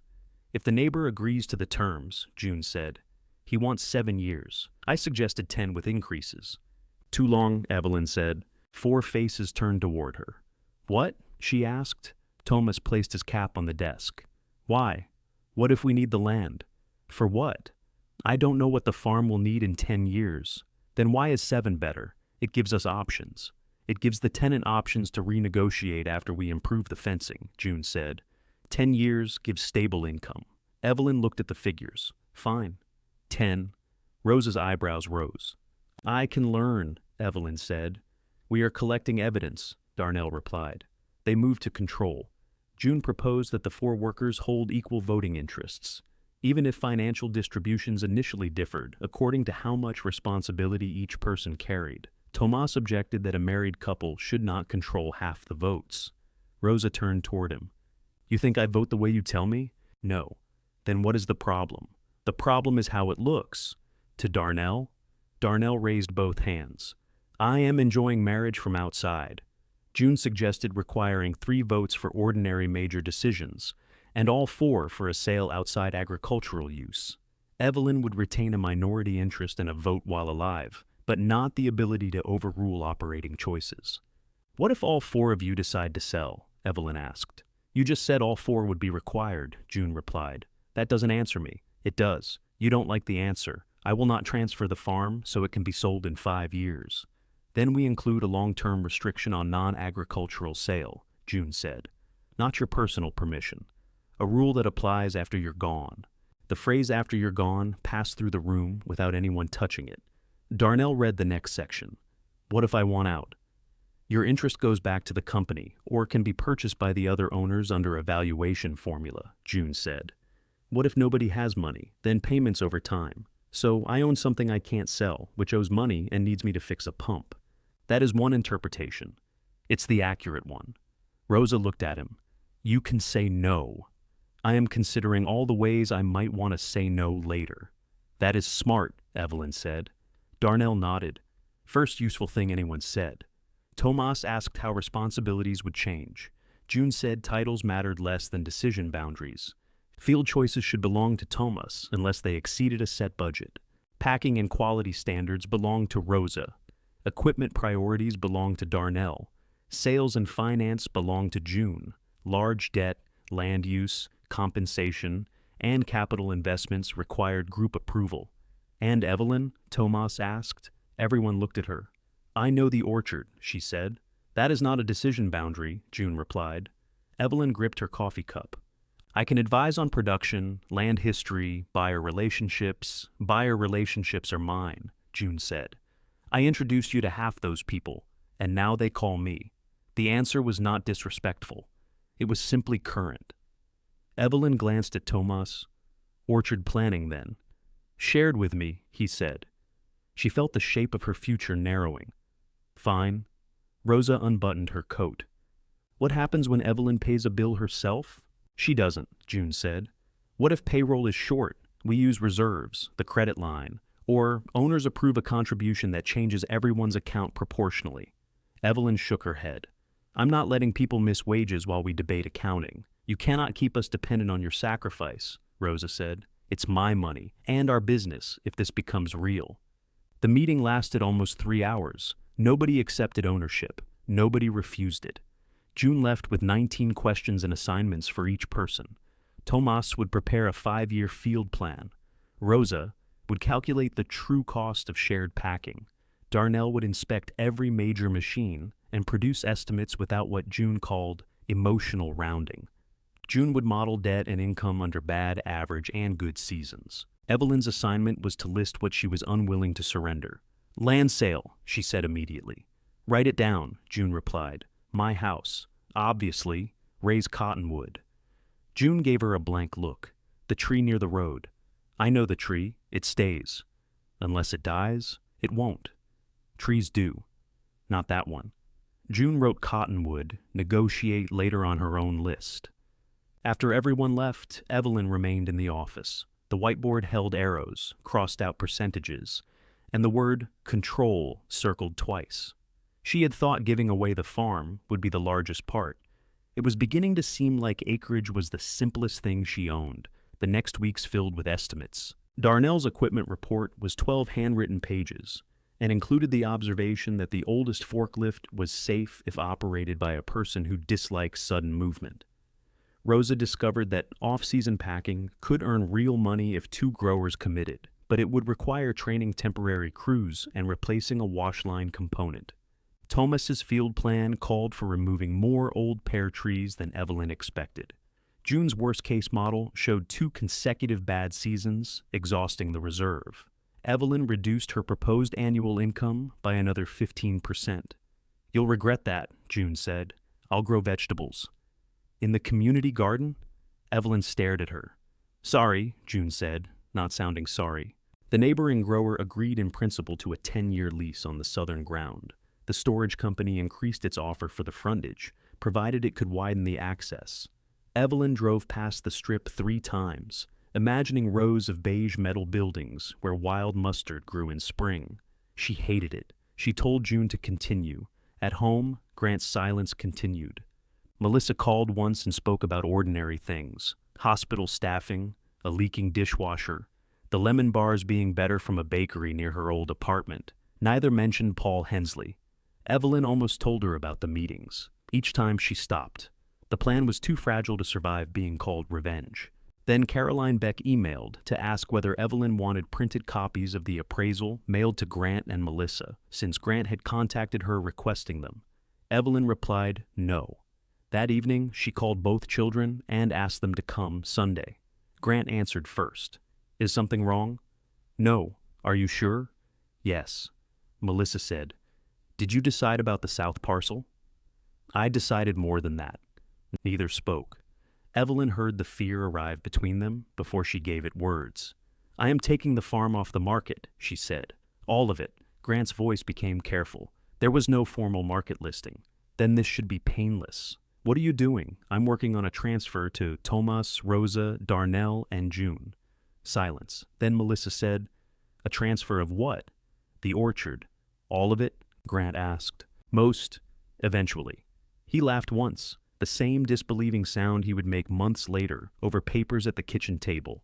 Because I brought a photographer? No. Mom, if this is meant to punish me, it isn't. You're giving away millions of dollars to employees. I'm considering transferring a working farm to the people who work it. That's the same sentence with nicer verbs. Evelyn sat at Ray's table, where she had spread the questions from the office meeting. Come Sunday, she said. Grant's breathing sounded loud through the phone. Do not sign anything, he said. There it was again. An order dressed as fear. Evelyn looked toward the mudroom, at the boots positioned beneath the bench. Come Sunday, she repeated, and ended the call. Grant arrived before noon and parked in front of the garage instead of beside the porch. Melissa pulled in 10 minutes later. Neither had brought food. Evelyn had made beef stew, though the day was too warm for it. She had started chopping before sunrise and needed something that could not be ruined by people arriving angry. Grant came through the mudroom without knocking. He stopped when he saw Ray's boots beneath the bench. I told Paul to delete everything, he said. He did. How do you know? He sent confirmation. Grant looked as if he had expected the matter to require a larger apology. Good. Melissa entered behind him and hugged Evelyn. The hug lasted a moment longer than usual. You look tired, she said. You look administrative. I'm wearing jeans. Your jeans look administrative. Melissa smiled, but Grant walked straight into the kitchen. Papers lay at each place. Evelyn had prepared a simple explanation of the proposal. Stripped of numbers, June considered confidential. The farmhouse would remain hers for life. The farm would provide a fixed annual payment within limits the business could support. The workers would assume operational control through a company, with restrictions against selling for development. A piece of road frontage might be sold, and the southern acreage leased. The details remained under discussion. Grant picked up the first page. Who wrote this? I did. June helped. June corrected the arithmetic. He sat down. Have you spoken to an attorney? Not yet. An accountant? June spoke with the farm accountant about general tax implications without using names. So no one qualified has reviewed this. June is qualified to run our finances. She is not qualified to structure a multi-million-dollar transfer. I know. Do you? Melissa pulled out a chair. Can we sit before this becomes impossible? It's already impossible, Grant said. Evelyn ladled stew into 3 bowls. Grant did not touch his. Melissa ate 1 potato, then read the summary again. Are they buying it? She asked. In a way? What way? The farm would take responsibility for its existing debt and make payments to me. Some equity would transfer as part of the succession. Meaning, you are giving them most of the value, Grant said. The development value. They are taking on the farm value. That distinction exists only because you're choosing not to sell. Yes. He stared at her, frustrated by the simplicity of the answer. Melissa traced a line on the page. What happens if the farm has a bad year and can't pay you?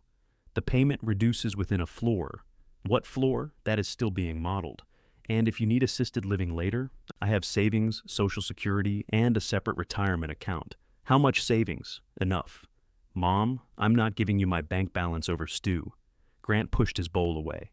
This is exactly the problem. You won't give us information, but you're trusting 4 employees to secure your old age. They are not securing my old age. I am. By giving away your largest asset. By keeping a house, income, and savings. What about long-term care? I will insure for it if the numbers work. If? Evelyn set down her spoon. You both wanted me to sell the farm and spend the rest of my life from the proceeds. You were comfortable with my financial judgment when it produced your preferred answer. No, Melissa said. We were comfortable with a straightforward sale at fair market value. Straightforward for whom? For you. You keep saying that. Because it's true. Grant gave a humorless laugh. This isn't about financial judgment. This is about Mom deciding blood means nothing because Tomas fixes things before she asks. Tomas does not fix things, Evelyn said. Darnell fixes things. That's your response? You have been discussing these people for weeks. Learn what they do. I know what they do. I grew up here. You left at 18. I came back every summer through college for 6 weeks. And you complained until the fruit bruised out of fear. Melissa looked into her bowl. Grant's face changed. Dad asked me to come back after business school. He asked once. He offered me the operation. Evelyn had not known that. When? The year before, he refinanced. He never told me. Apparently, Dad had conversations with people without filing a report with you. The reference to Tomas was unmistakable. though Grant could not know about that promise. Or perhaps he did. Ray had been a man with separate rooms inside him. Evelyn had lived beside him for 46 years without keys to all of them. "What did you tell him?" she asked. "I told him I didn't want to spend my life trying to impress a man who thought restaurants were where farmers sold mistakes." Ray had said that. Usually while enjoying dinner, someone else cooked. Grant's mouth tightened. He laughed at what I wanted to do. Then, when he needed help, he called it an offer. "You never told me. You would have defended him." Evelyn began to say she would not have. The lie reached her teeth and stopped. Melissa placed her spoon carefully beside the bowl. "Dad did that to both of you." "This isn't about Dad," Grant said. "Everything in this kitchen is about Dad." For a moment, nobody spoke. The house seemed crowded with the man who was not there. Evelyn looked at Grant's hands. They were Ray's hands without the scars. "Is that why you see the farm as yours?" she asked. Grant leaned back. "I see it as family property. It is my property." "Legally, yes." The word struck harder than he appeared to intend. "Legally," Evelyn repeated. "You know what I mean?" "I do." "No, you're making it ugly. It arrived ugly." Melissa closed her eyes. "Could we please stop choosing the most damaging version of every sentence?" Grant turned to her. "Tell her this is reasonable." "It isn't." He stared. "I think she should sell," Melissa continued. "I think this plan exposes her to risk. I also think it's her decision." "Then why are you here?" "Because she asked me to come." "I asked both of you," Evelyn said. "I wanted to tell you before I took another step." Grant stood and walked to the window. Outside, Tomas and Rose's pickup passed on the road toward the south block. Grant followed it with his eyes. "Do they know what this land is worth?" he asked. "Yes." "And they're comfortable taking it?" "No." He turned. "What does that mean?" "It means they haven't accepted." Grant looked from Evelyn to Melissa. "You called us here to announce a transfer the recipients don't even want? They're considering it. This is insane. It is unfinished. It is revenge." Evelyn rose. "If I wanted revenge, I could sell the farm and leave the money to an opera company. At least then I wouldn't have meetings about irrigation." Grant's face flushed. "You think this is funny?" "Not often. I made a mistake with Paul. I admitted it. Now you're reorganizing the family because you want me to hurt. You're already hurt. You came that way." Melissa stood too. Grant. But he was looking at Evelyn.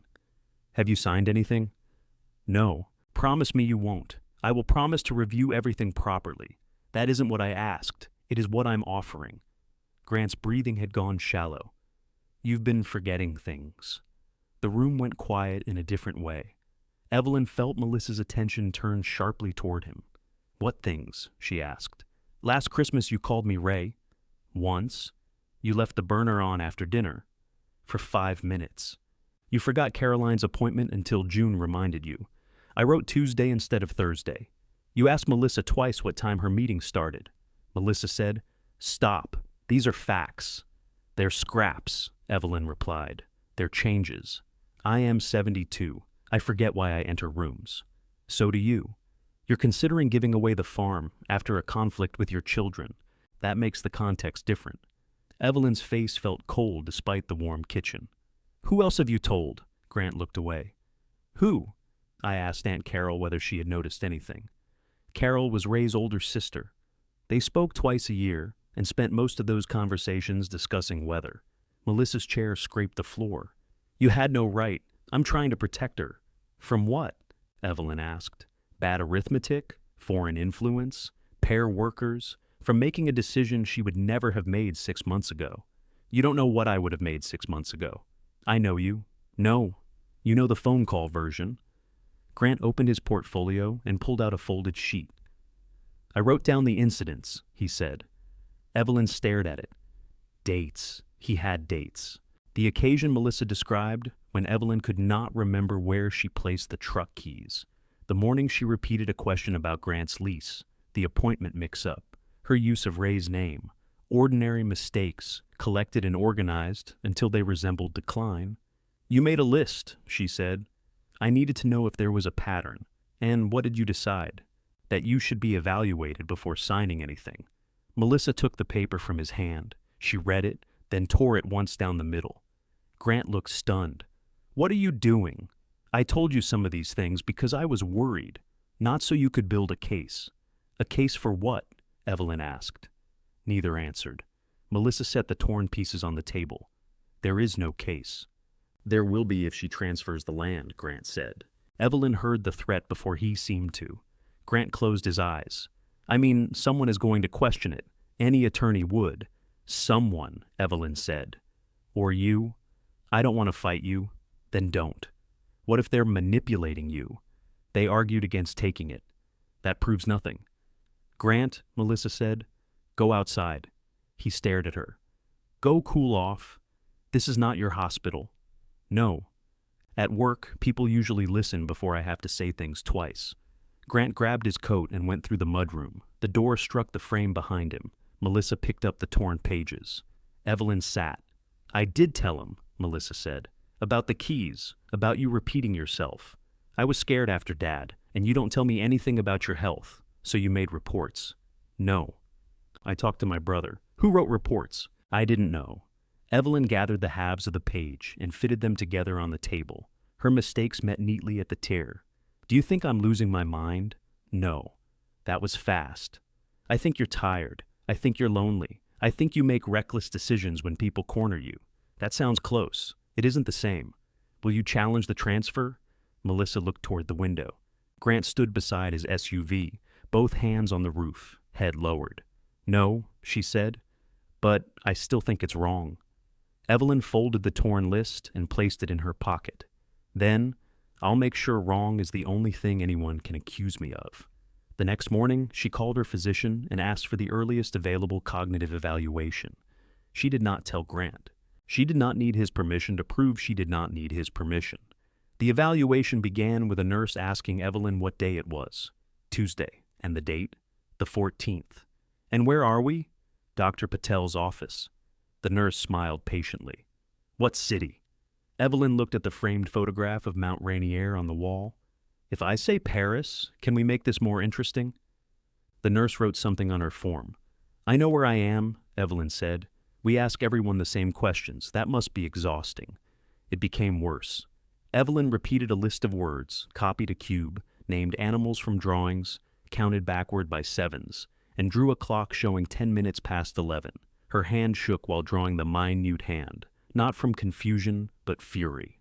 Doctor, Patel reviewed the results with her afterward. He asked about sleep, medication, grief, alcohol, nutrition, and how often she drove heavy equipment.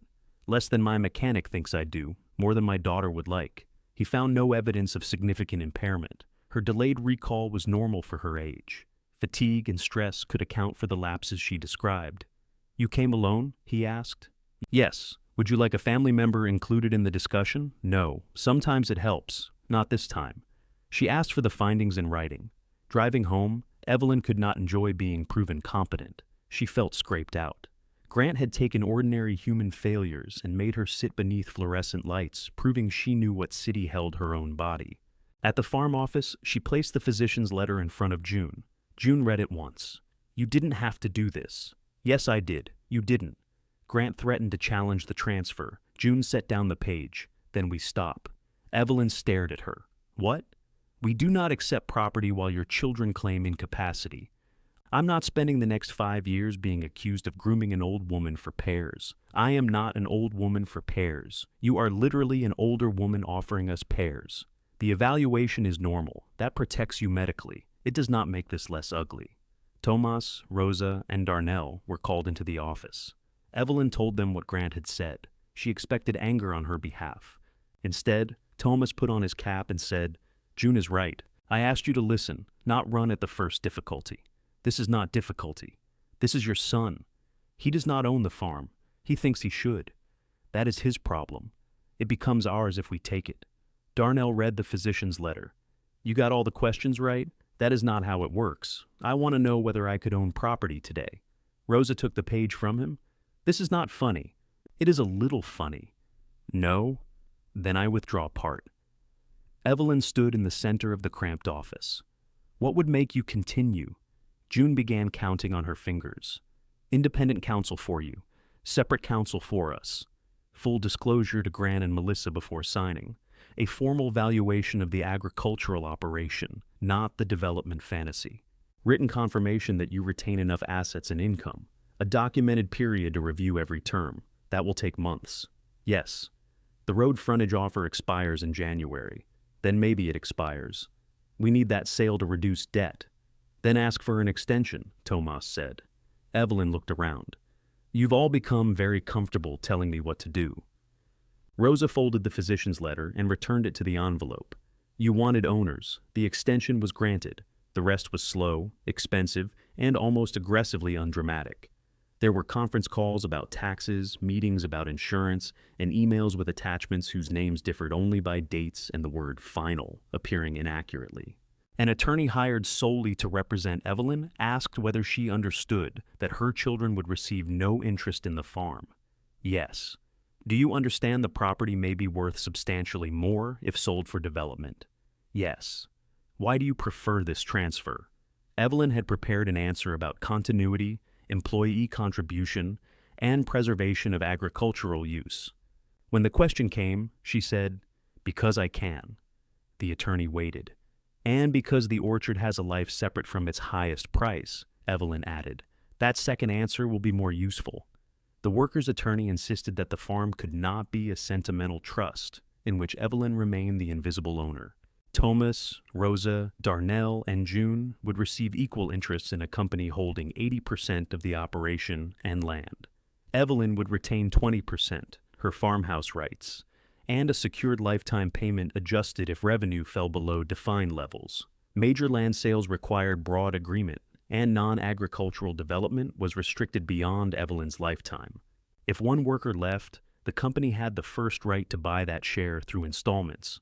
The frontage sale paid down the operating line, funded the new pump, and created a reserve. It did not erase the debt.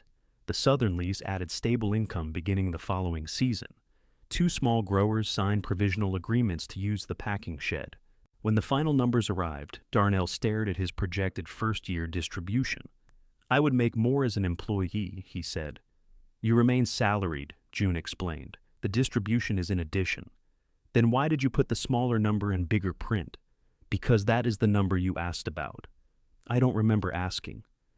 Evelyn tapped the physician's letter in her folder. I know someone you can see. Even Tomas laughed. The laughter helped. So did the arguments that followed. Tomas wanted field authority clearly written. Rosa wanted mandatory paid time off, including for owners, because she had no intention of replacing one exhausting boss with 4. Darnell demanded that equipment spending below an agreed amount be his decision, then reduced the amount after June showed him what he had spent the previous year. June insisted the company build reserves before issuing larger distributions. You enjoy keeping money from people, Darnell said. I enjoy making payroll. That's the darkest way to describe friendship. Evelyn's hardest concession concerned the cottonwood. The attorney would not place one tree into permanent governing documents. It can be protected while healthy, June said. If it becomes dangerous, it comes down by group decision. It is not dangerous. It is a cottonwood beside a road. Danger is its retirement plan. Evelyn signed the language. Thomas went to the doctor about his shoulder. Tendon damage, manageable without surgery, if he stopped pretending pain was a personality trait. Rosa came to work the next day carrying a sheet of exercises and the satisfaction of a woman vindicated by medical science. The workers signed a letter of intent before the first snow. Evelyn sent copies to Grant and Melissa with the physician's assessment, both valuations, and a letter from her attorney confirming she had independent advice and sufficient personal resources. Melissa called that night. I read everything, she said, and I still think you should sell, I assumed, but I won't interfere. Evelyn sat beside the dark kitchen window. Thank you. Don't thank me. I'm not being generous. I'm recognizing a boundary very late. They spoke for 12 minutes about nothing important. It was the first call in weeks that did not leave Evelyn tired. Grant sent an email with 23 questions. Some were good. Several had already been answered in the documents. The last asked what portion of the farm's development value would be treated as an advance against his and Melissa's inheritance. Evelyn replied that neither child would inherit farm equity. Her remaining interest would transfer to the worker company upon her death. Separate savings and personal property would be divided between them under her will. Grant called immediately. You changed the will. Yes. Because of Paul? No. Stop saying no as if that ends the question. It ends that one. What did Dad want? Your father left the farm to me. Because he trusted you to keep it in the family, he trusted me to own it. You know that isn't what he meant? Evelyn looked toward Ray's boots. I spent years guessing what he meant. I'm done letting guesses make decisions. Grant's voice broke slightly. You're erasing us. No, I'm separating my love for you from the deed. That sounds like something your attorney wrote. She uses longer sentences. He ended the call without saying goodbye. The final transfer documents were ready 2 weeks before Christmas. Snow edged the orchard rows. The new pump sat in its housing with clean bolts and a motor so quiet that Darnell distrusted it. They signed in a small conference room, each with separate copies and too many pens. Evelyn's hand shook again. This time, nobody watched it as evidence. Thomas paused before signing. You sure? He asked. No, Evelyn said. He nodded. Me neither. They both signed. Rosa cried afterward and became angry when anyone noticed. Darnell asked whether ownership included the right to go home early. June said it included the right to vote on his termination. Evelyn returned to the farmhouse carrying a folder that contained certified copies of documents she did not want to read again. Nothing outside looked different. The orchard had not lifted itself from the soil in acknowledgement. The farmhouse still creaked near the stairs. Ray's boots remained beneath the bench. The new owners would announce the transition to the rest of the workers after the holidays. Evelyn asked Grant and Melissa to come first. Melissa arrived with red eyes and a container of soup. Grant arrived with no portfolio. Thomas, Rosa, Darnell, and June joined them at Ray's table. June placed the ownership summary in front of each child. Grant read the first page twice. When he asked whether Evelyn had given the farm to the hired hands, Thomas flinched and Evelyn corrected him. They were the people who had stayed. The words did not end the argument. Grant pushed the summary across the table. Do you hear yourself? You've turned attendance into ownership. Thomas stood. We should go. No, Evelyn said. Stay. Grant looked at him. Why? So you can watch? So you can speak to the people you're accusing. Rosa folded her arms. Accusing of what? Taking advantage of my mother. Darnell looked toward Evelyn. She is very difficult to take advantage of. This isn't funny. No, Darnell said. It's getting familiar. Melissa placed one hand over the summary. Grant, the transfer is done. He looked at her as if she had betrayed him by using the past tense. Evelyn slid another envelope toward both children. This is a summary of what remains in my estate. You will each receive a modest inheritance if the money is still there when I die. The farm is not part of it. Grant did not touch the envelope. You think this makes it fair? No, Evelyn said. I think it makes it clear. He stood so quickly his chair struck the wall. For 1 second, Evelyn thought he might tear the papers or shout. Instead, he looked around the table at 6 adults who had all, in different ways, refused to give him the answer he wanted. Then he began to cry. He covered his face, furious at the tears. Evelyn rose, but he stepped away from her. Don't, he said. She stopped. Grant left through the mudroom, passing his father's boots without looking down. The door closed softly behind him. No one at the table spoke. The farm belonged to new people, and Evelyn had never felt the cost of it more. Melissa was the first to move. I'll go after him, she said. Evelyn shook her head. He shouldn't drive like this. He won't want you. He doesn't want anyone. That's not always the deciding factor. Melissa took her coat from the hook. At the door, she stopped beside Ray's boots but did not touch them. I'm not choosing between you, she said. I didn't ask you to. You both do. You just use different words. Then she followed her brother into the cold. Thomas, Rosa, Darnell, and June remained at the table. The ownership papers lay among coffee cups and Evelyn's untouched envelope. You should go, Evelyn told them. Rosa stood. Will you be all right? I have soup. That was not my question. It's the answer available. They left quietly. Darnell took the trash bag on his way out, which nearly undid her. Evelyn sat alone at Ray's table. Snow had started again, small dry flakes passing the kitchen window. The orchard beyond was invisible. She had wanted the transfer to feel like a correction. The people who gave their lives to the land would receive it. The children who treated it as money would not. In the clean version, Evelyn stood in the center and knew exactly what justice looked like. Grant's tears had ruined the clean version. Melissa returned after midnight. She found Evelyn asleep in the kitchen chair with the lights on. "He's at a hotel," she said. "He wouldn't let me stay." "Did he say anything?" "A lot." "What?" "Not tonight." Melissa covered Evelyn with the old quilt from the couch, then slept in her childhood room. In the morning, she made eggs and burned the first batch. Evelyn opened a window. "They're not that bad," Melissa said. "They're smoking. I work in administration, I can tell." They ate the second batch. Grant sent no Christmas message. Evelyn mailed his gift anyway. The restaurant knives Ray had given him after business school, cleaned and wrapped in a wooden box. Grant had left them at the farm years earlier, after an argument with his father. He did not acknowledge receiving them. The orchard did not pause for injured families. The first company meeting after the transfer began with June, announcing that the new operating account required 2 signatures for withdrawals above the agreed amount. "I have signed checks here since before you owned a winter coat," Evelyn said. "And now 2 signatures are required," June replied. "Whose?" "Any 2 owners with finance authorization."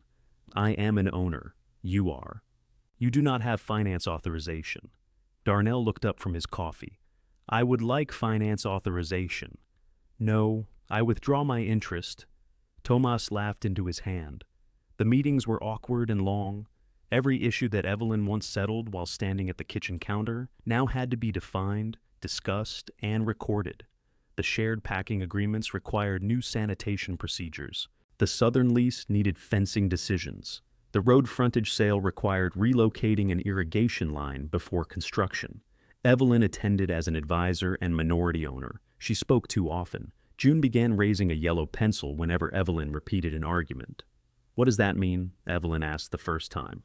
"You've already said it. I'm clarifying." The pencil disagrees. Evelyn came to hate that pencil. The 12-acre Anjou section was removed in February.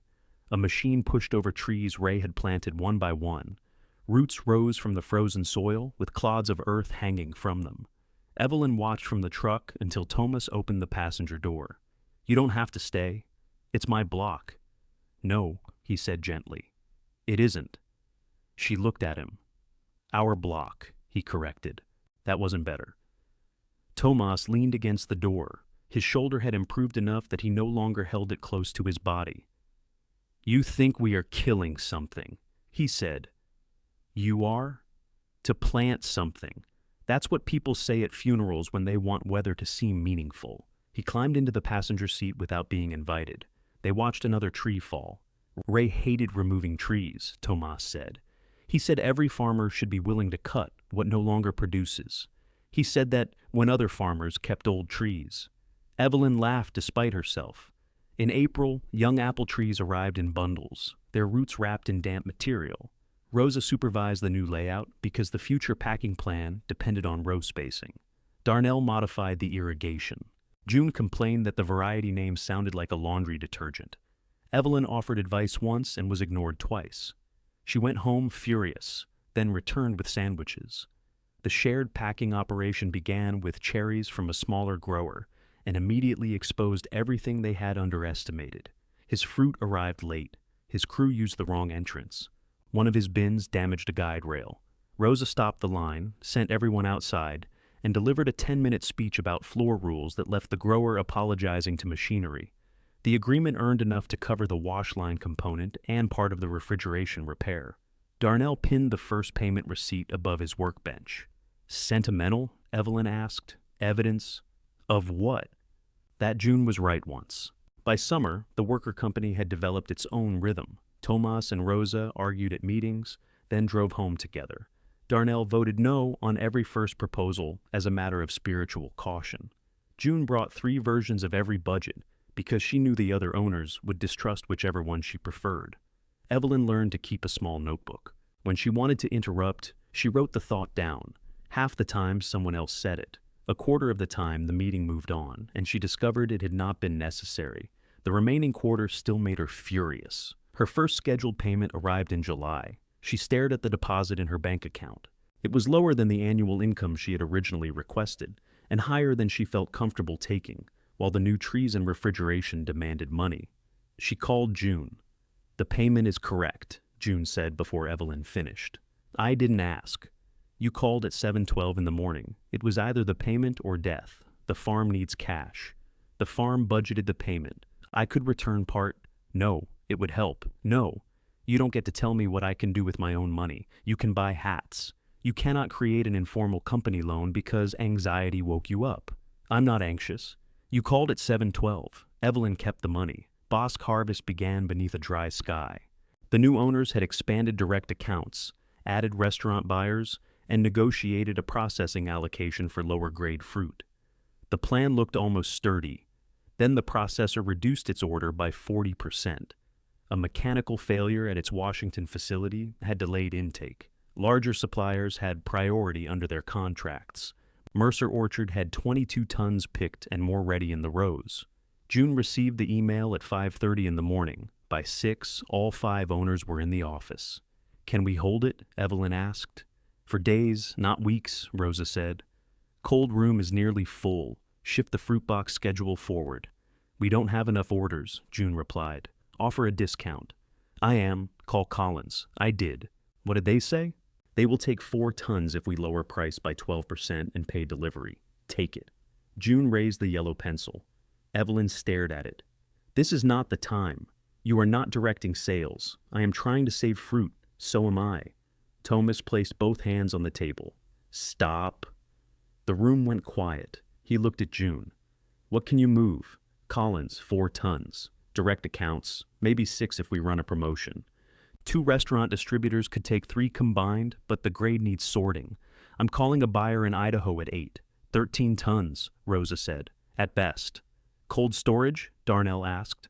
3 days here, Rosa said. "Maybe 5 if I restack and move the early apples." Darnell left without explanation. "Where is he going?" Evelyn asked. Thomas looked at the remaining harvest map. "Which block stays?" Evelyn felt the question before she understood it. "We don't leave anything yet. We cannot pick fruit with no place to put it. Wait for Idaho. If Idaho says no at 8, we lose a crew day. This is exactly why we have a reserve. A reserve does not create storage. We could truck it west." "For what market?" June asked. Evelyn looked at each of them. Nobody was waiting for her answer. Tomas marked the low-grade section near the west windbreak. "We leave this block. That's 7 acres. It's the weakest. Some rows are good. We can spot pick the best after the main blocks. There won't be time." No. The same clean pane returned from the abandoned pears the year before. Fruit hanging while bills accumulated. Work left undone because work itself had become too expensive. Evelyn pointed to a smaller section. "Leave these 3 rows instead." Tomas shook his head. Then crews moved twice, bins moved twice, tractors crossed the picking lane. "We can manage. It costs more than the fruit. I know these rows, and I run the field." The words were not cruel. They were the boundary she had agreed to. Evelyn closed her notebook. "Do it," she said. "No," Thomas replied. "We are deciding, not asking permission." Rosa nodded. June did too. Thomas marked the full block. Darnell returned an hour later with grease on his shirt and a telephone number written across his wrist. An apple warehouse north of town had refrigerated space. Its compressor needed repair, and the owner could not afford Darnell's commercial rate. "I offered labor for storage," he said. June blinked. "How much storage?"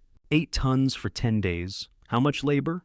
2 days and parts. "You cannot barter company labor without approval." Darnell folded his arms, then rejected. June called the warehouse owner, confirmed the terms, calculated transport, and approved the trade with Rosa and Tomas. By noon, trucks were moving fruit north. Rosa divided the packing crew into 2 shifts and changed the sort, so restaurant-grade pears ran separately. June sold 6 tons through direct accounts with a message promising delivery, before full ripeness and recipes nobody at the farm had tested. The Idaho buyer declined. They still lost the West Block. For 9 days, the farm ran on coffee, irritation, and decisions made before anyone felt ready. Evelyn packed boxes, answered phones, and drove fruit without choosing the route. When she saw payroll projections dip, she offered to return her July payment. The 4 worker owners refused. "You need cash," she said. "We have a credit line," June replied.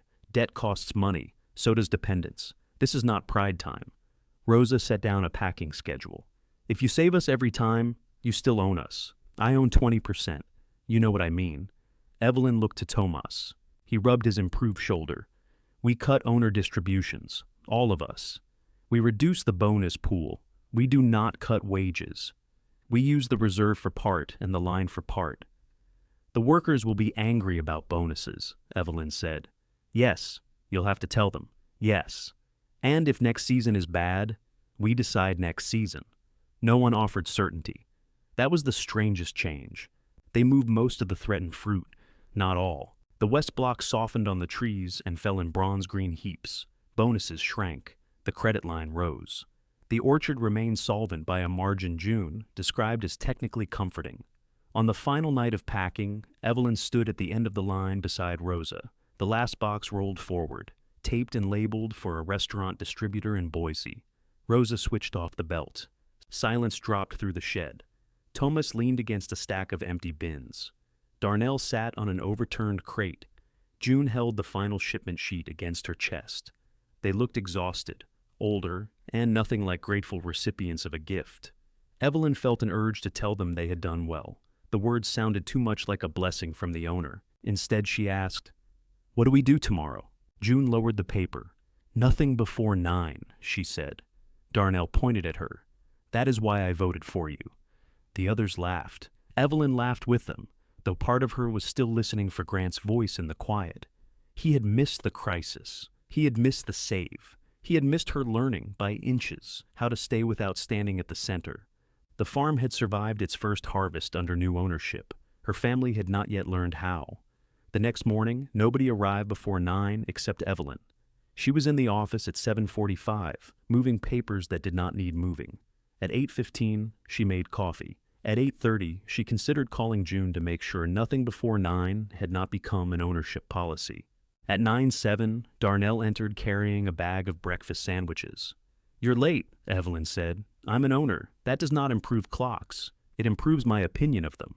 The others arrived within minutes. They ate in the office while June reviewed the final harvest figures. The processor loss had cost them dearly. Direct accounts had performed better than expected. The storage barter had saved more fruit than Darnell's 2 days of labor cost, even after parts. Darnell pointed at the figure. "Would you like to say anything?" June kept reading. The fuel expense was higher than projected. Something about my business instincts. You wrote a telephone number on your arm. Reliable system. The reduced bonus announcement went badly, but not disastrously. Rosa and Tomas met with the crews in the packing shed. They explained the lost order, the storage costs, and the choice to preserve wages. No one applauded. 2 people asked hard questions. One man said the old Mercer ownership had never shown workers the actual numbers. Tomas answered, "That was then." Evelyn stood near the back and let the sentence pass without defending herself. The first hard freeze came a week later. She woke at 2:12 to the old fear, already reaching for clothes before remembering the harvest was finished. No fruit hung vulnerable in the rows. The young apple trees had been protected. There was nothing for her to save. She made tea and sat at the kitchen table until dawn. For 46 years, weather had entered the house through Ray. He would come in carrying Frost on his shoulders, announce a temperature, and turn breakfast into strategy. After his death, Evelyn had kept listening for the farm because listening was how she remained useful to it. Now, 5 phones received weather alerts. 4 other adults had authority to act. The relief felt enough like abandonment that she cried into her tea and laughed at herself for doing it. Darnell replaced the back steps after the freeze. Evelyn found him pulling away a rotten board on a Saturday. "That's not farm property," she said. "It attaches to farm property. It attaches to my house. Then pay me." "How much?" He named a fair price. She paid it without arguing, and he gave her an invoice. When the hot water failed in the south bathroom, she hired a plumber instead of asking Darnell to look. The plumber replaced a corroded valve in 40 minutes. For the first time in years, the shower became hot before Evelyn had time to reconsider taking one. She called Melissa. "The bathroom has reliable hot water," she said. There was a pause. "Is this an emergency? I thought you'd want to know." "I do. I'm trying to understand why. Your brother listed it as evidence." Melissa went quiet. "Sorry," Evelyn said. "That was unnecessary." "No, It was accurate. They spoke carefully after that. Melissa called every week or two. She asked about Evelyn, not the farm. Evelyn answered about the farm anyway. Grant remained silent. His restaurant knives had been delivered. Evelyn knew because she had required a signature. The receipt contained his name in a hurried mark. She kept it on the counter for 3 days, then threw it away. At Thanksgiving, Melissa came alone. She brought rolls, cranberry sauce, and enough soup for December. Evelyn roasted a turkey breast rather than a whole bird. Grant had plans, Melissa said. I didn't ask. I know. They ate with the television off. Afterward, Melissa washed dishes while Evelyn dried. Do you want me to talk to him? Melissa asked. No. You don't know what I was going to say. Yes, I do. What? That he should call his mother. Melissa handed her a wet plate. He should. He knows the number. That's what Dad used to say when you wanted him to call Carol. Carol talked for an hour about blood pressure. Grant might say the same about pears. Evelyn put the plate into the cupboard. Then we raised him badly. Melissa laughed, and the sound loosened something without repairing it. The company's winter meetings moved into the farmhouse kitchen after the office heater broke. Evelyn objected to paying for a new one until June pointed out that her house was not free commercial space. The company began paying her a small meeting rental. You're charging us for chairs you already own? Darnell asked. You taught me. The meetings stopped feeling ceremonial. Rosa brought packing schedules. Tomas brought pruning maps. Darnell left grease on the rental chairs. June raised the yellow pencil less often, though once Evelyn took it from her hand and placed it in a drawer. No, June said. I'm exercising minority owner privilege. There is no such privilege. There is now. June retrieved the pencil. The remaining 6 acres of old Anjou trees came up for review in January. Tomas recommended removing all 6.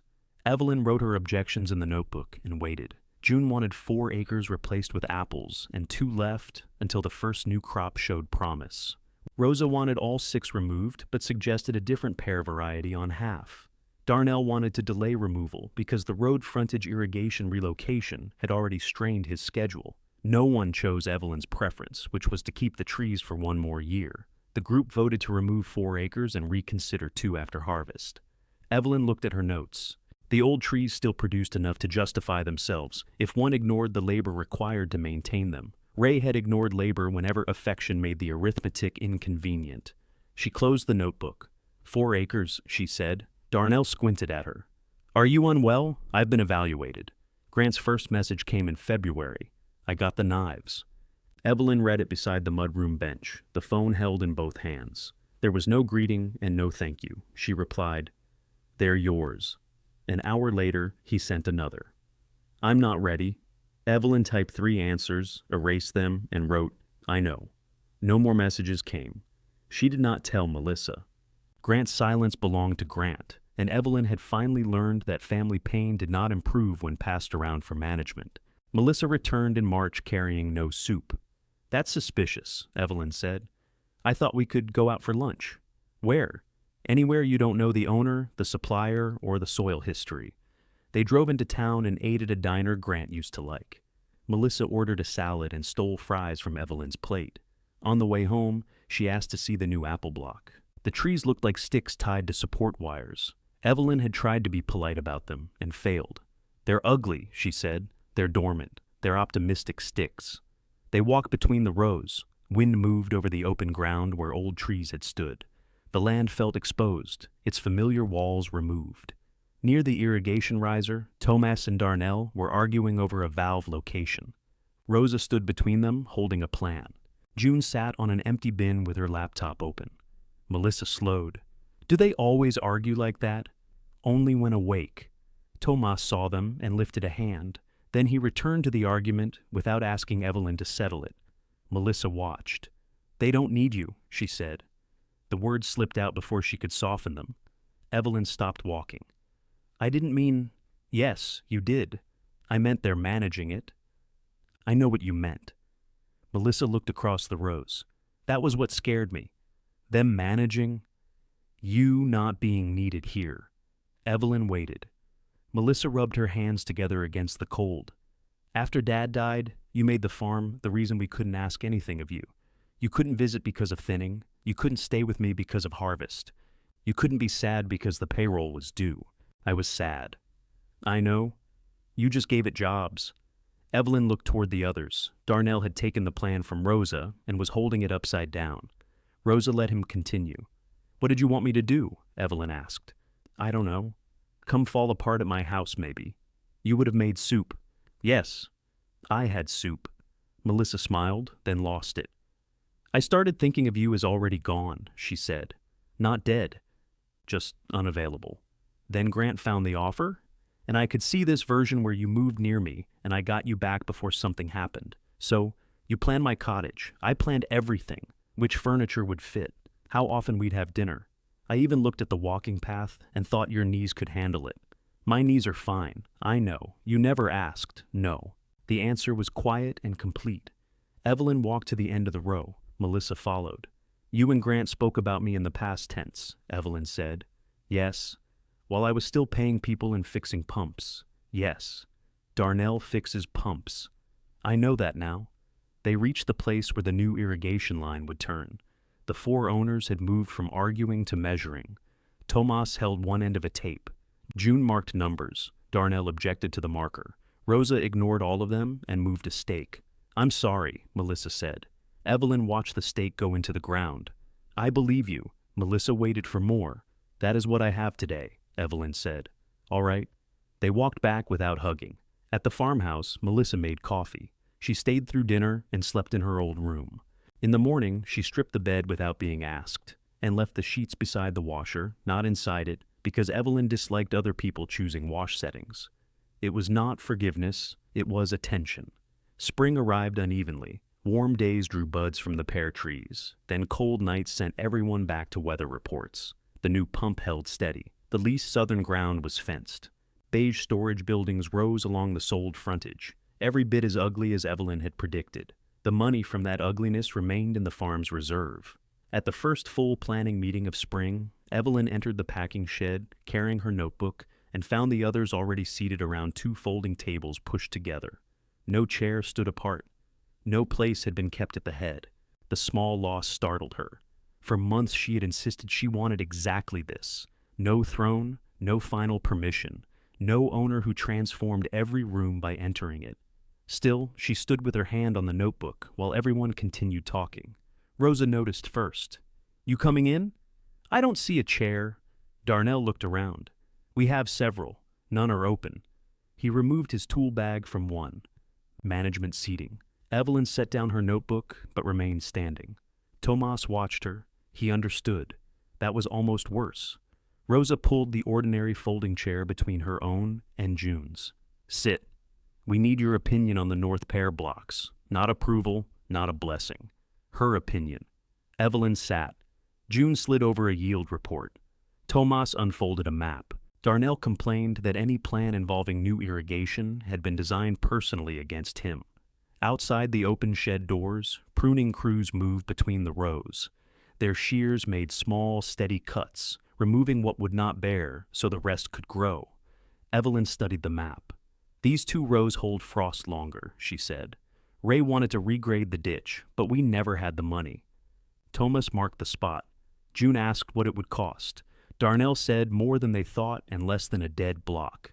Rosa asked whether the work could wait until after bloom. The discussion moved around Evelyn and included her without belonging to her. When the meeting ended, she carried her chair back to the wall. At the house, 5 pairs of work boots stood near the mudroom bench. Ray's old pair remained beneath it, cracked and dusty, no longer the only evidence that someone belonged there. Evelyn left the door unlocked and went back outside.